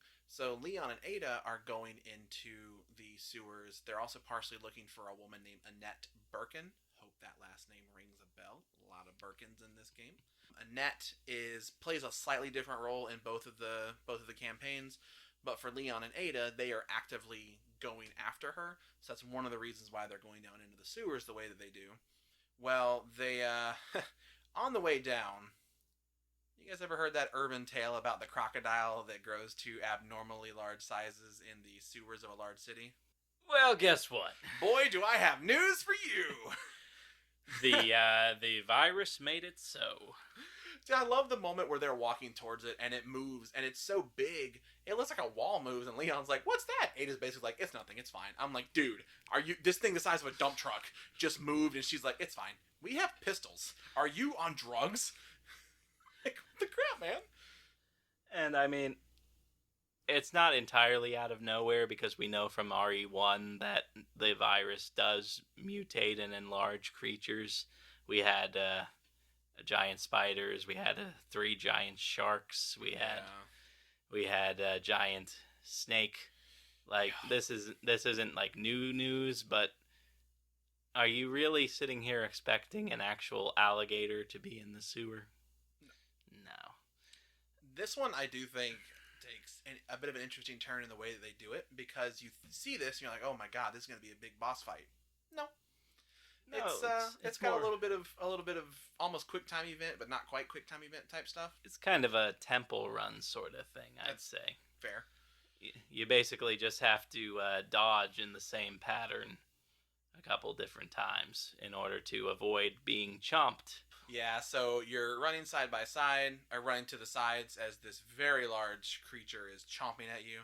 And then towards the end of the tunnel, you slide down. He chomps a big, I think it's like says gas. It's a gas line. Yeah, and you turn around and one shot, boom. And then I love the effect the game has of it literally raining like chunks, and you see it like sliding down.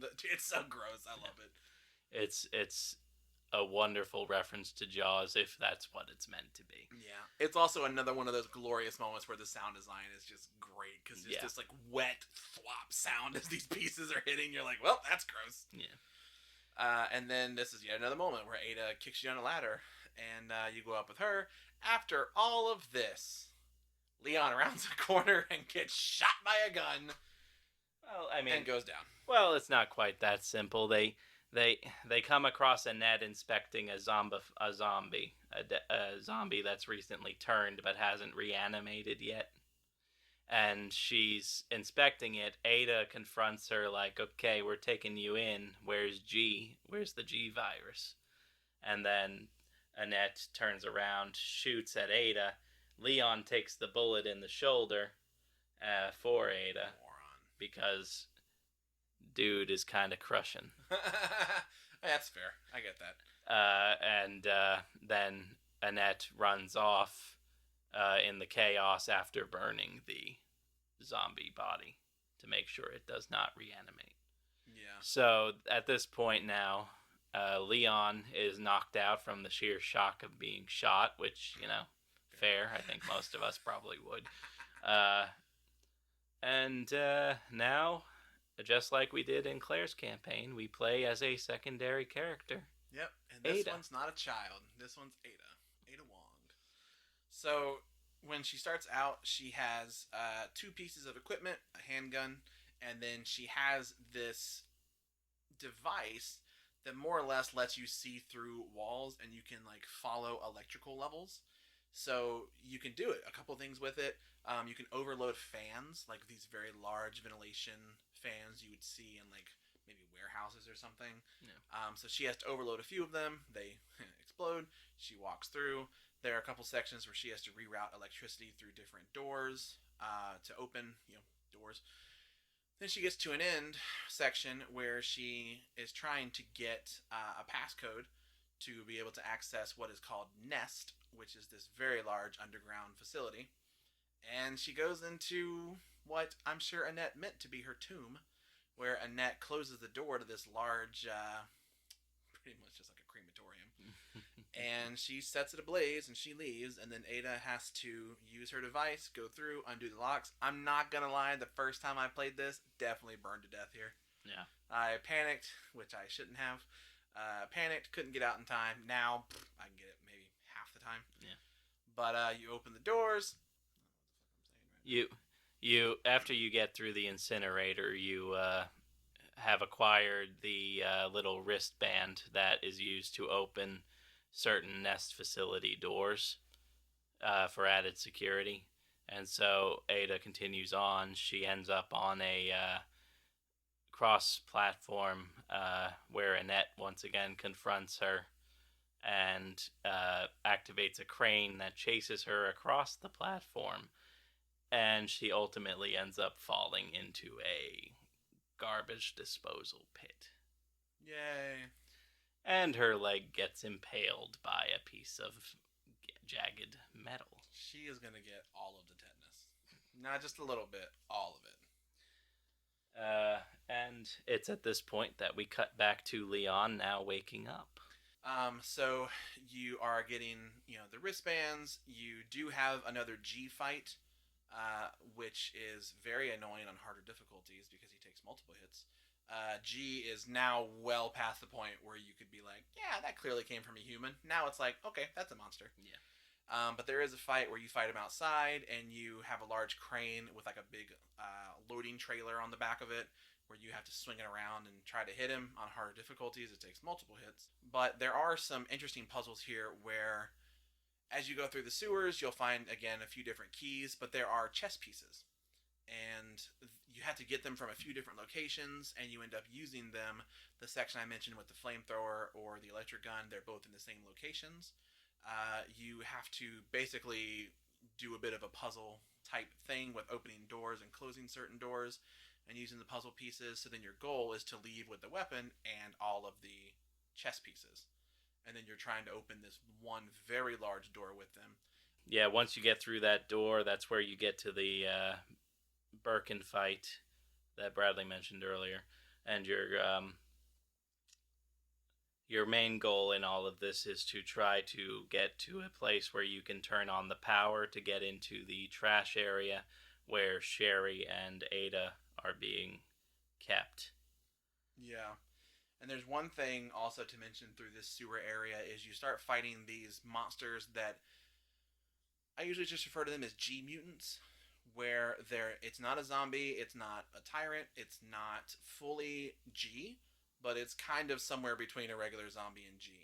They're pretty big. They've got the big eyeball weakness as well. One thing I do find interesting is that the eyeball is on a different shoulder. It's on the left instead of the right. It's pretty easy to hit.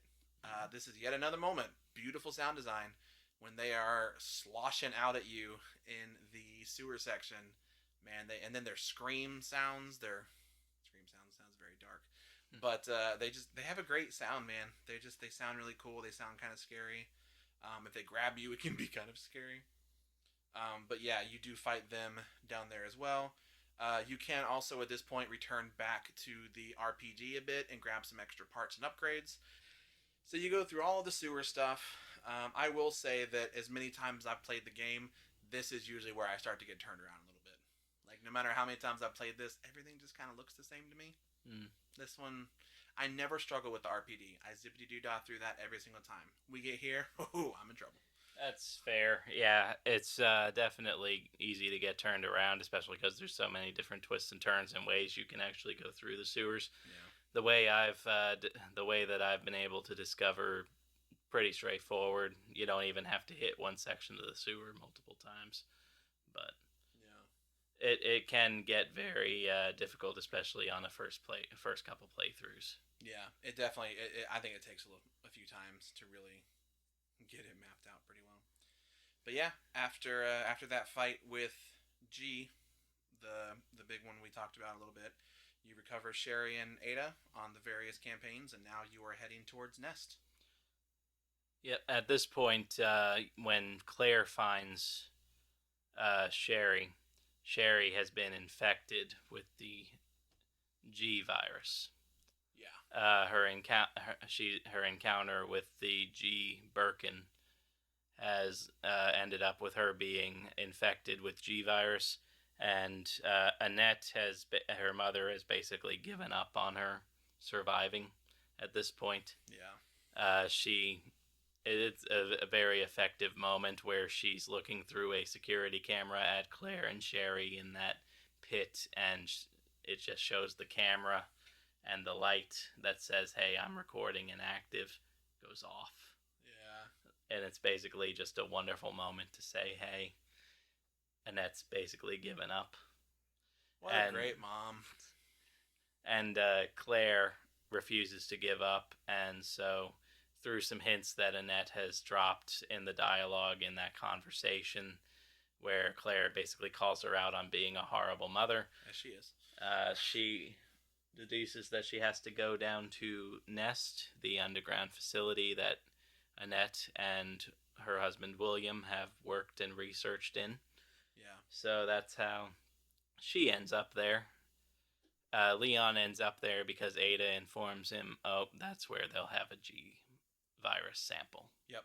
And we need that to really turn the tides against Umbrella. Yep. Yeah, so really, they're both going to Nest, and they have a kind of convenient way of more or less dropping off their secondary character. Ada's leg got all impaled and whatnot, tetanus, and she can't walk. You know she's going to get something from that. And she can't walk, and then Sherry is kind of weak. Her body's not doing well. She's a child, and she's infected. So Claire leaves her at the, more or less, there's like a little, like a break room looking thing towards the start of Nest where she drops her off. Yeah, there's a nice little medical room sort of set up with a bed in there. That's a much better phrase than break room. Yeah, it and she drops her off on the bed there while she goes searching for her next set of clues to try to find the antiviral agent that she needs to cure Sherry of her infection. Ada stays on the tram because she has difficulty walking because of said piece of metal having been in her leg. And tetanus. This, of course, after she and Leon share a lovely little romantic moment on the trip down to Nest. They have a nice little kiss moment, and it seems like those two kids might actually make it out of this thing alive. Assuming the tetanus doesn't take her. So yeah, now you're really hung up on the tetanus. You know who else is gonna get hung up on the tetanus? Ada. So now you have yet another time where it's very much where both characters are working towards literally the same room at different times. So you can get a few weapon upgrades through here. There is a new enemy type here that I mentioned earlier. There are these plant-like creatures. They more or less are plant-looking humanoids. They do have a one-shot kill if they grab you and you don't have one of those defensive items. I learned that the hard way.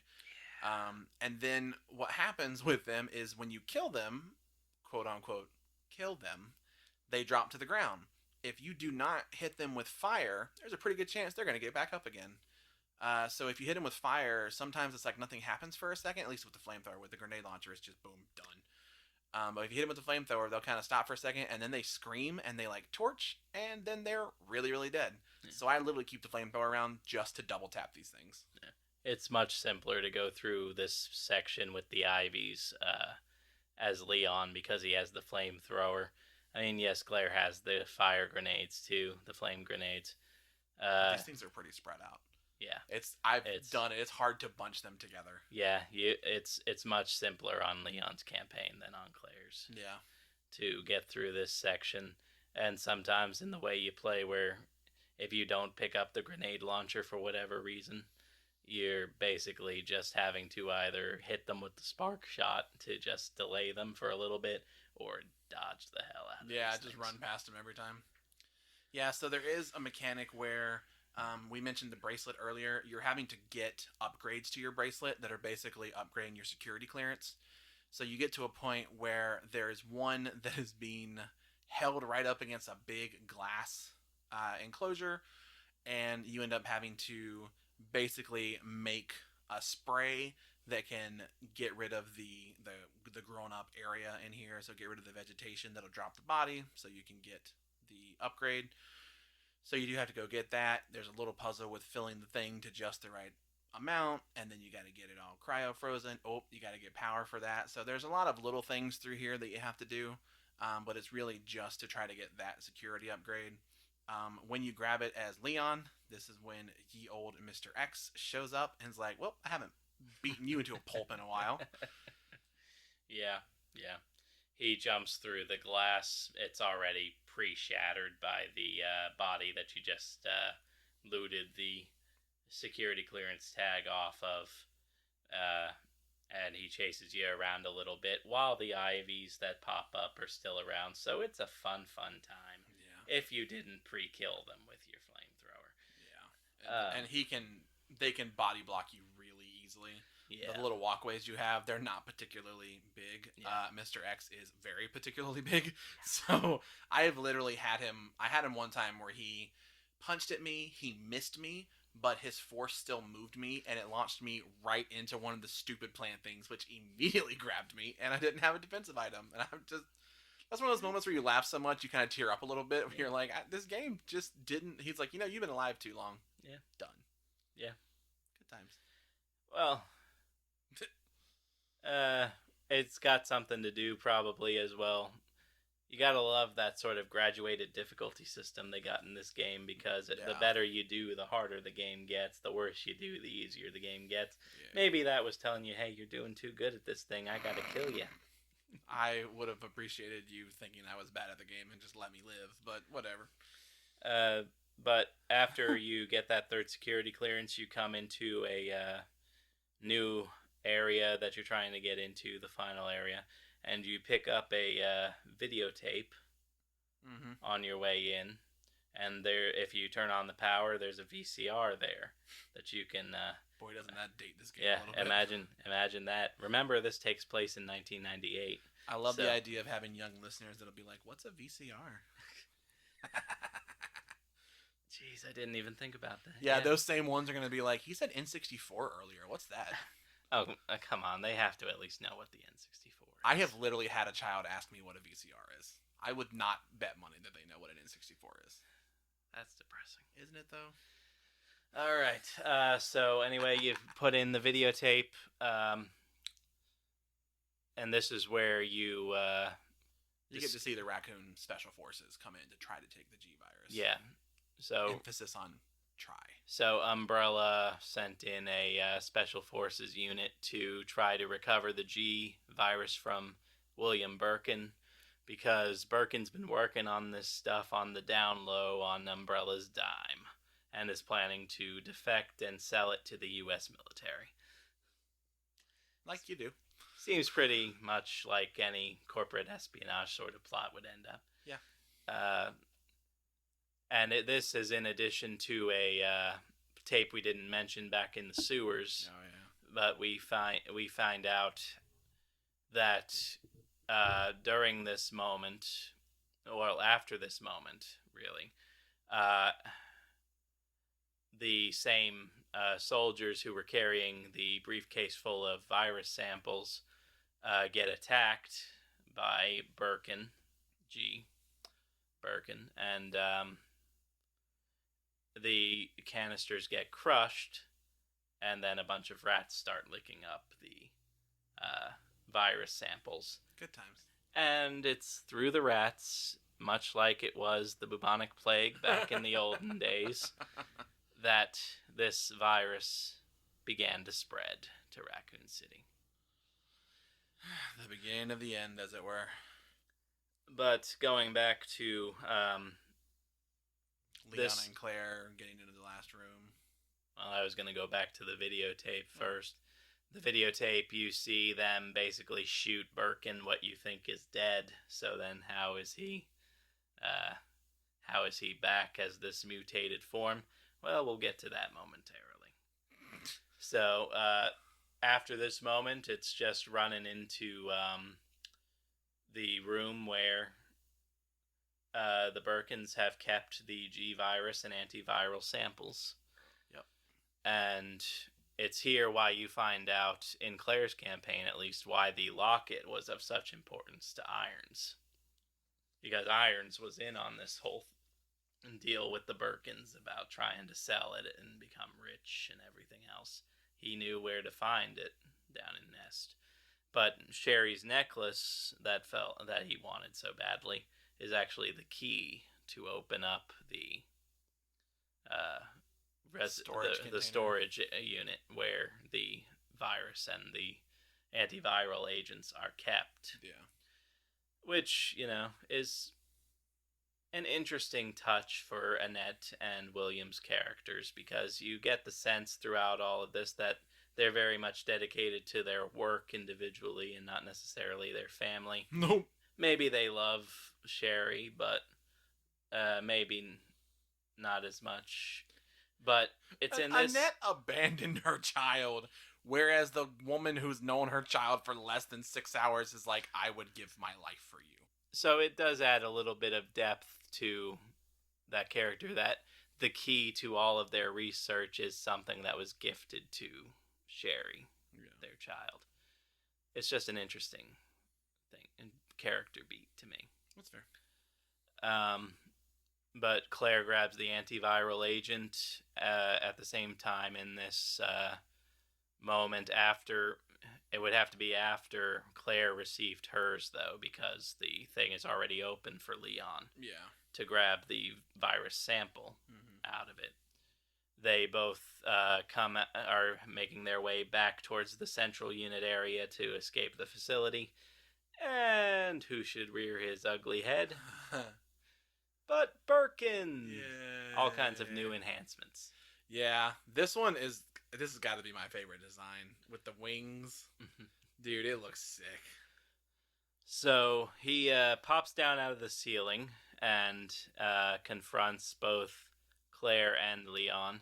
And it's at this point that Annette comes running in with a little acid gun and starts shooting at Birkin because she's been trying to just kind of stop him this whole time at this point to try to contain whatever damage he might cause out in the world. He goes down temporarily. The acid does something to him. Leon and Claire question her about what's going on, what happened. You find out that after Birkin was shot, he lived long enough to inject himself with the virus, which has now turned him into this monster. Yay. How Jekyll and Hyde of you. Very Jekyll and Hyde. Again, the duality of man. But you then find Birkin waking up. He grabs Annette, kind of crushes her a little bit. Squeezes a little bit. Yeah, and then tosses her, not so gingerly, against a wall. Yeah. And then it's at this point that Annette basically volunteers Leon to fight Birkin, and Leon would have probably done it anyway. Yes. Go ahead. And then Claire is just like, hold on, I'm going to take care of this thing. They both go down into this fight, and it is, dude, you want to talk about an epic, like, end of game type fight? This one is awesome. G is fully transformed. He's got eyeballs everywhere. He's got big wings. The arena you fight him in is cool. There is, I think, a really cool game design moment here where G he regenerates like absolutely crazy. And as he's quote unquote dead, as he's laying there, if you shoot his body, you will see the damage, and then you'll see it immediately heal right afterwards. Did you know that? No, I've never tried that. I don't know why I shot his dead body. I don't know why I was just shooting his. Chances are he probably wrecked my shit once, and I was like, "Fuck you," and then shot him again. I was gonna say, if you were like me the first couple times through, you probably died 3 or 4 times trying to kill the guy. Yeah, I actually think the first time, I think I beat him the first try, but it took forever because I was so I got down to pretty low health fairly early on, and then just tried to play it really safe. I honestly think that fight probably took me like 20 minutes the first time. It took a while. You go back up, and then this is where the stories differ just a little bit slightly because Ada comes back into play here as well. Yeah. So what happens in Leon's campaign, Ada comes back, but before this, Annette and Leon have one last conversation before Annette dies about how you can't really trust Ada. Shocker. Why can't I trust Ada? She's an the FBI agent. and we made out, and she has tetanus. I can totally trust this person. But Annette drops the bomb. Ada's not really FBI. What a shocker. So it turns out Ada is a mercenary hired by another individual to recover the G virus to be sold to the highest bidder. At the same time, in Claire's campaign, Annette has already gone back with the antiviral agent to cure Sherry while Claire's been doing the fight.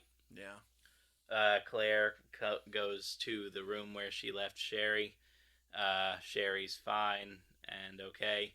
Well, Annette, not she's so probably much. heavily traumatized, for Yeah. sure. Physically, she's fine. I don't know, based on the way that she treats the final scene in the B scenarios, but we'll see. Okay, that's fair. Sherry is physically fine and cured of the G virus by the antiviral agent. Annette is, uh, again, dying because, again, crushed. Squished. Crushed insides, probably. So then for Leon's, it picks up where Annette has said, "Oh my God, don't trust tetanus, lady." So then he walks out, and for the record, Brendan said he was going to get mad at me if I said tetanus again. So of course I had to say tetanus 3 times now. So he walks out and he sees Ada, and Ada's like, "Oh my God, this is so great. You should give me the G virus." And he's like, "Wait a minute, I don't trust you."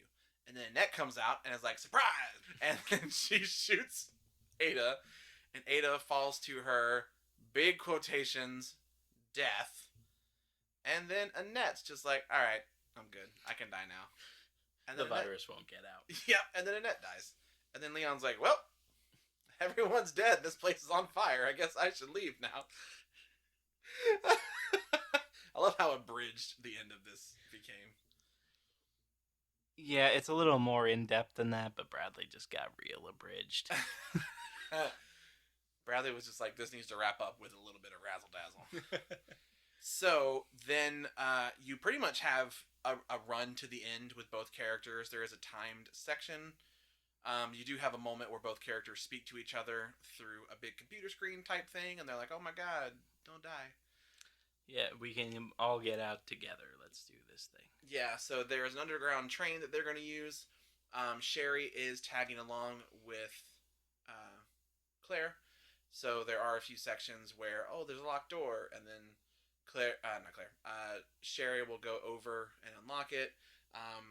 Pretty standard zombie fight stuff until you get to the very end. We're going to circle back to that in a second. Leon is running through his zombies, and then Mr. X comes up. Because remember, his isn't dead yet. So he is going through, and then he gets to an elevator fight with Mr. X. And this is the big showdown. Mr. Yeah. X has now transformed into his big form. He has lost most of his clothing, if not all of it, from the waist up, and he has a large, flaming spear hand-looking thing. Yeah, Yeah, that's basically it. Yeah, it's kind of hard to explain. His heart is exposed. His arm is basically just one giant claw spear thing, and yeah, it's on fire. It's kind of wild, but it's an awesome visual. Yeah, and this is where, game mechanic-wise, this is something that's going to come back up when we get to the Resident Evil 4 remake, where Mr. X moves at a speed that is almost like you should have quick time events to avoid them, but you don't. So you just have to really predict what he's going to do, or it's very easy for him to absolutely clock you. Krauser in Resident Evil 4 remake feels very similar to me, where there are no quick time events, but the way that the game mechanics work, it almost feels like there should be. I'm not a fan of quick time events, but Mr. X just, dude, he books. He is very fast. So you shoot him in the heart pretty good number of times, and then out of nowhere, a magical rocket launcher shows up, and you're like, "Great, this has a lot of rockets. I'll put all of them into Mr. X," and you shoot him once and he's dead. To be fair, though, he's very dead. He's like split in half. He's just done. One rocket, boom, done. Yeah. It's a heck of a launcher. Yeah, I mean, it wouldn't be a Resident Evil game without a big rocket launcher to end it. Absolutely. But yeah, that's basically it. You get a nice little like, oh, somebody threw the rocket launcher to Leon thing. Who could it possibly be? Spoiler alert. It's Ada. At that point, for Leon, all it is just getting past about 2 or 3 zombies, going to... When you now have a rocket launcher. So you basically just use the rocket launcher if you still have ammo for it. You go through a door, and there's a train that's going by, and you hop on it. Yeah, so for Scenario A, as Leon, you are now done. We are going to circle back to Scenario B, but for Scenario A, for Claire, it's pretty similar. You get up to an end section where you don't fight a Mr. X. Obviously, yours was very murdered by G. Speaking of G, He's He's not done back. yet. So Claire gets to the end. She gets to the train. She finds a minigun because, of course, that's what you just leave lying around. And she fights G as he is. There's a very large room that is very cylindrical in shape and it goes up a lot. So it's very tall and he is just jumping around like crazy. He's jumping all over the place. You're shooting bullets. It's great. Eventually, he dies. Um, so eventually, you put enough bullets into him, he stops moving. You get Sherry. You get on the train. You peace out. You pick up Leon. Well, the fight takes place on. You have a train engine on the elevator, and the elevator's going down as you fight Birkin, G Birkin, and once you reach the bottom, the train automatically connects to the rest of the train. It runs off. That's the same train Leon jumps on, and everything's hunky dory, unless you're in the B versions. Yeah, so the B version, scenario B, we are going to talk here in a minute about a few of the differences, but at the end, there is another version of G that he more or less overtakes one of the back train cars, and he's just this giant mass of tentacles and eyeballs, and it's gross, and he's really just a bullet sponge. Yeah, I mean, if you've got a minigun or the rocket launcher left, it's just pumping everything you've got into him. it's basically the Blob. That's very accurate. Yeah, and he's stationary. It's just a last minute kind of a really just last minute little fight there at the end, Yeah, this and that is tags out the scenario B endings. yeah, this is the same either way, whether it's Leon or Claire. It's just this is the true ending of the game. Yeah. Uh, and this is why you have to play both campaigns. If you play Leon A, then you play Claire B. If you play Claire A, play Leon B. And you get the same ending. After you fight Birkin that one last time, you finally do away with him. Leon, and you'll have Leon, Claire, and Sherry all walk out of the little train depot together. This is several miles away from Raccoon City at this point.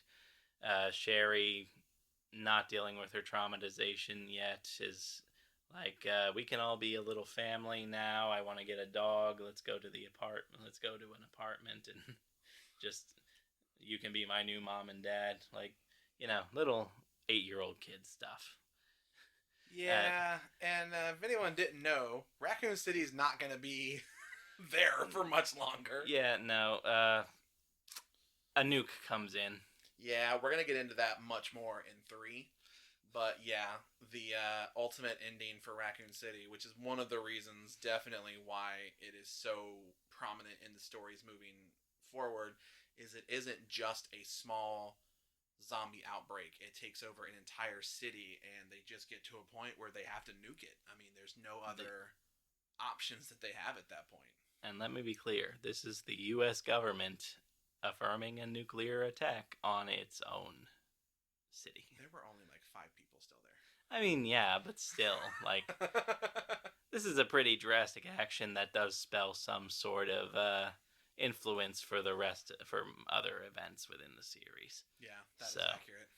So we have to at least mention it. So we've mentioned a few times about the differences between the A scenario and the B scenarios. So to be honest, most of it pretty similar. A lot of the walkthrough type stuff is pretty similar. There are a few different weapon options that you have, and boy, do I have something to say about those. So, I mentioned earlier that Leon starts with a pretty basic semi-automatic pistol. You can get a few attachments for it. I do want to say one quick thing about the attachments that bother me is the Matilda. I really know of it from Resident Evil 4. And it's a burst fire gun. It's literally his starting pistol with a stock, and it shoots in a 3-round burst. What's cool about it is it shoots in a very fast 3-round burst. The one in this game just shoots 3 rounds, like boom, boom, boom, boom. It's wildly inaccurate, and the gun doesn't hit very hard. So unless you can nail all 3 shots, it's not very good. It bothers me. The gun is just moderately okay. Meanwhile, Claire's walking around with a freaking hand cannon, which is whatever. But each of them get a new starting gun for the scenario B, Leon gets oh god, he gets a semi-automatic gun that he holds like off to the side, like you would see someone do in like a gangster movie, and it bothers me. It looks so dumb. I don't know why he does it, but it uses a different type of ammunition than the regular pistol. The reason that is important, and okay, so it uses a high caliber handgun ammunition. Claire gets a 6 shooter, which sounds cool, but it loads so slowly. It's so bad. It takes a month and a half to load this stupid gun. Those two guns, by the way, do not have attachments. So the ammo pickups that you are now getting in the game, please God, edit out when I fucked up that word. The ammo pickups that you are now getting in the game are the high caliber ammunition for your new handguns.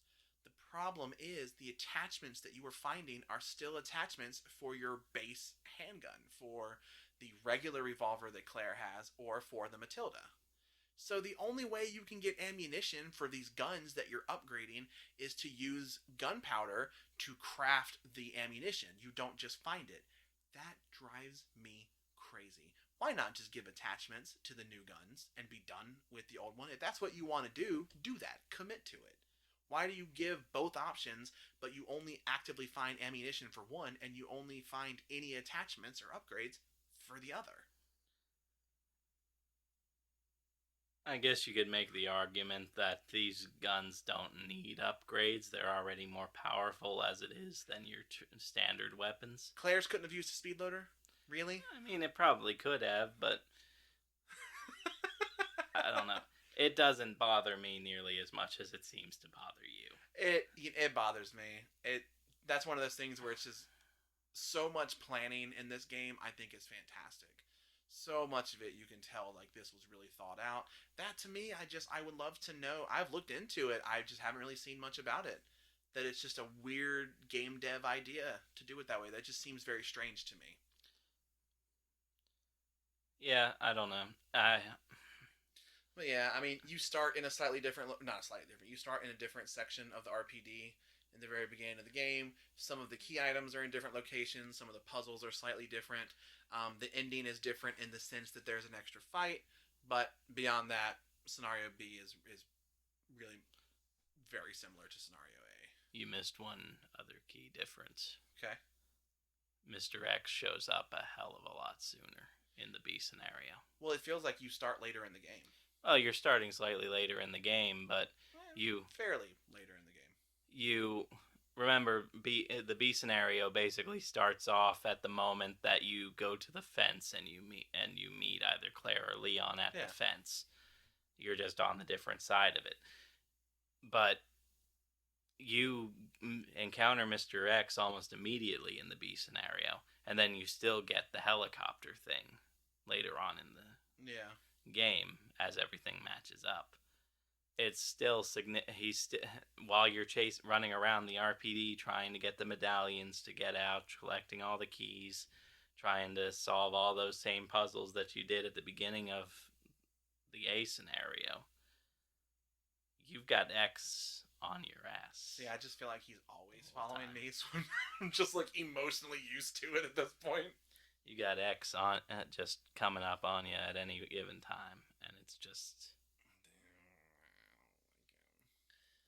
But yeah, that is the absolute end-to-end walkthrough of Resident Evil 2. Yeah, and we said it early in the beginning of the episode. We'll say it again. We'll say it a million times. This game is great. It's fantastic. It's got some problems like all video games do. There's no really perfect game, movie, TV show, anything really out there. There's always a flaw somewhere. You say that. I'm playing Baldur's Gate 3 right now, and it is just perfect. But go ahead. But I think the biggest issue that really derives for me is just that, we talked a lot about how the story overlaps and we bounced back and forth between the two scenarios, but there's not really a whole lot of difference between the two when it comes down outside of this basic story beats that come from Ada and Sherry. Yeah. Affecting Leon and Claire's plots. And then you still have most of the same boss fights between the two, and those timings don't always really match up. Why, if they're both coming through at different times, does Birkin show up at the same time in the Steam area at the same time in Nest, doing the same thing, doing the same fight? Annette was Annette in Nest came through and was firing and with Leon and all that, firing at Birkin. Birkin gets fought by Leon, and then this is after Claire has already come through, and Annette's supposed to be helping Sherry with the thing. Some things just don't add up. Some things just don't add up going in between the two scenarios. Yeah. Even through the doing like one campaign A, the other campaign that follows B. Yeah. There's still those same problems, and that's my biggest issue. I think with the way that the story plays. That's fair. In the game. I love the idea of G. Birkin after the last winged fight, him laying on the ground being like, oh, God, I gotta regenerate. Oh, this is fine. Here's the elevator coming down. God damn it, who is it now? Round 2. I just fought Claire Redfield. Now I gotta go jump down through the roof again to reset everybody. To shock the blonde guy. Everybody in places. Thank you, places. Yeah, I think it would bother me a bit more if there were any weapon overlaps. Yeah. I feel like that is something to me that's just satisfying enough to kind of keep me going, that I'm like, you know what, I enjoy this. That makes sense. I'm just thinking about, like, again, I haven't played... From a narrative standpoint. Yeah, from a narrative standpoint, yeah. And again, I haven't played the original Resident Evil 2, but it's my understanding that the games affected each other much more between the A and B scenarios. They probably did. I will admit, it's been so long since I've played, I don't remember those kind of nuances between the two. I know in, like, videos and other things that I've done and researched about and listened to, that, they talk about how if you pick up a gun here, it won't be there with Leon. If you pick up a gun with Leon here, it won't be there when Claire That's comes terrifying. Through Leon's walking through with a duffel bag of guns, and Claire's like, boy, I wish I had more than this pocket knife. Yeah. And they do a very similar thing in Code Veronica as well, yeah. when you switch between different characters and different locations. And it just... It would make it a lot more like, okay, do I take this item now, or do I leave it when I have to come through in the B scenario as Claire? Would this benefit Leon more, or would this benefit Claire more? Would this benefit me in A more? Would this benefit me more in B more? That's interesting. So I would have liked more of that, but still, I still think this is the strongest Resident Evil game. Just narratively, performance-wise, and just overall execution. I mean, this is the game that really helped launch this new era of Resident Evil that we're getting now. Yeah, this was a big shot in the arm for the Resident Evil series. Not to discount Resident Evil 7, obviously, because 7 saved everything and gave us this. 7 was definitely like the getting back up off the floor type. But this is the one that's basically helped fund, this and 3 are basically what helped fund getting Village out as quick as it was, getting the RE4 remake especially out when it was, how it was, to the effect that it was. And yeah, this is the game that really made me like love this franchise. Yeah. And really just connect more with this franchise than anything else. So see, it is very cool for the two of us that Resident Evil 2, the original, is the first Resident Evil game I ever played, and this is what really got me into Resident Evil at a shockingly young age. Yeah. And then Resident Evil 2, despite the fact you had played 5 and 6, Resident Evil 2 the remake is what really got you into Resident Evil so many years later. Yeah, it's kind of funny how that works out. Yeah, I dig it. Kind of enjoy that. Yeah, I remember when Resident Evil 2 came out, I remember back when gaming magazines were a thing, about reading about it like absolute crazy in gaming magazines, and people made it sound like it was the scariest thing ever. Yeah. And at the time, I'm like, this is so scary. And now you go back and play it, you're like, man, there are megapixels everywhere.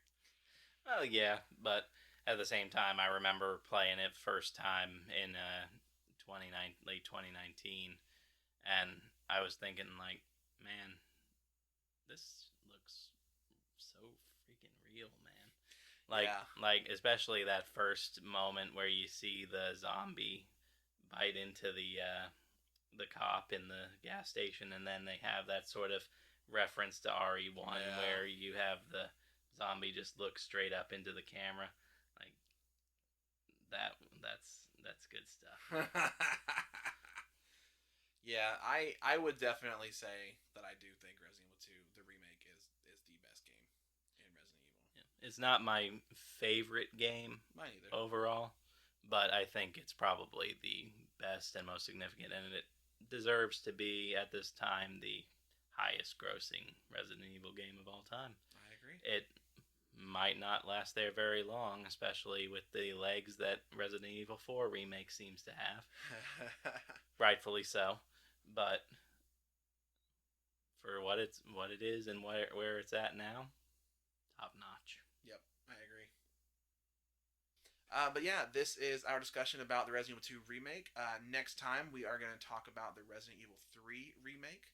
So far, you've heard us have, I think, fairly similar opinions on these games. They're going to diverge a bit as we go a little further in. I think next time in particular, you're going to get a bit of difference of opinions from us. Are we though? I know that you like 3 much more than I do. I know that I do, but you make it sound like you absolutely hated 3. So, like I said, we're going to talk about that game next time. And I hope you guys will join us. We are going to continue through the Resident Evil series. We're going to get through the video games and the movies, TV shows, whole 9 yards, everything Resident Evil. We are big fans. We hope you are too. We're going to be going through Resident Evil, and then we'll also branch out into more TV shows, movies that aren't Resident Evil. Yeah, I guess that's probably a good point. We love Resident Evil. This is not going to be a Resident Evil channel. Should probably mention that. That's a good point. But yeah, hope you guys enjoyed. This is Bradley. And Brendan. And this has been Story Proof.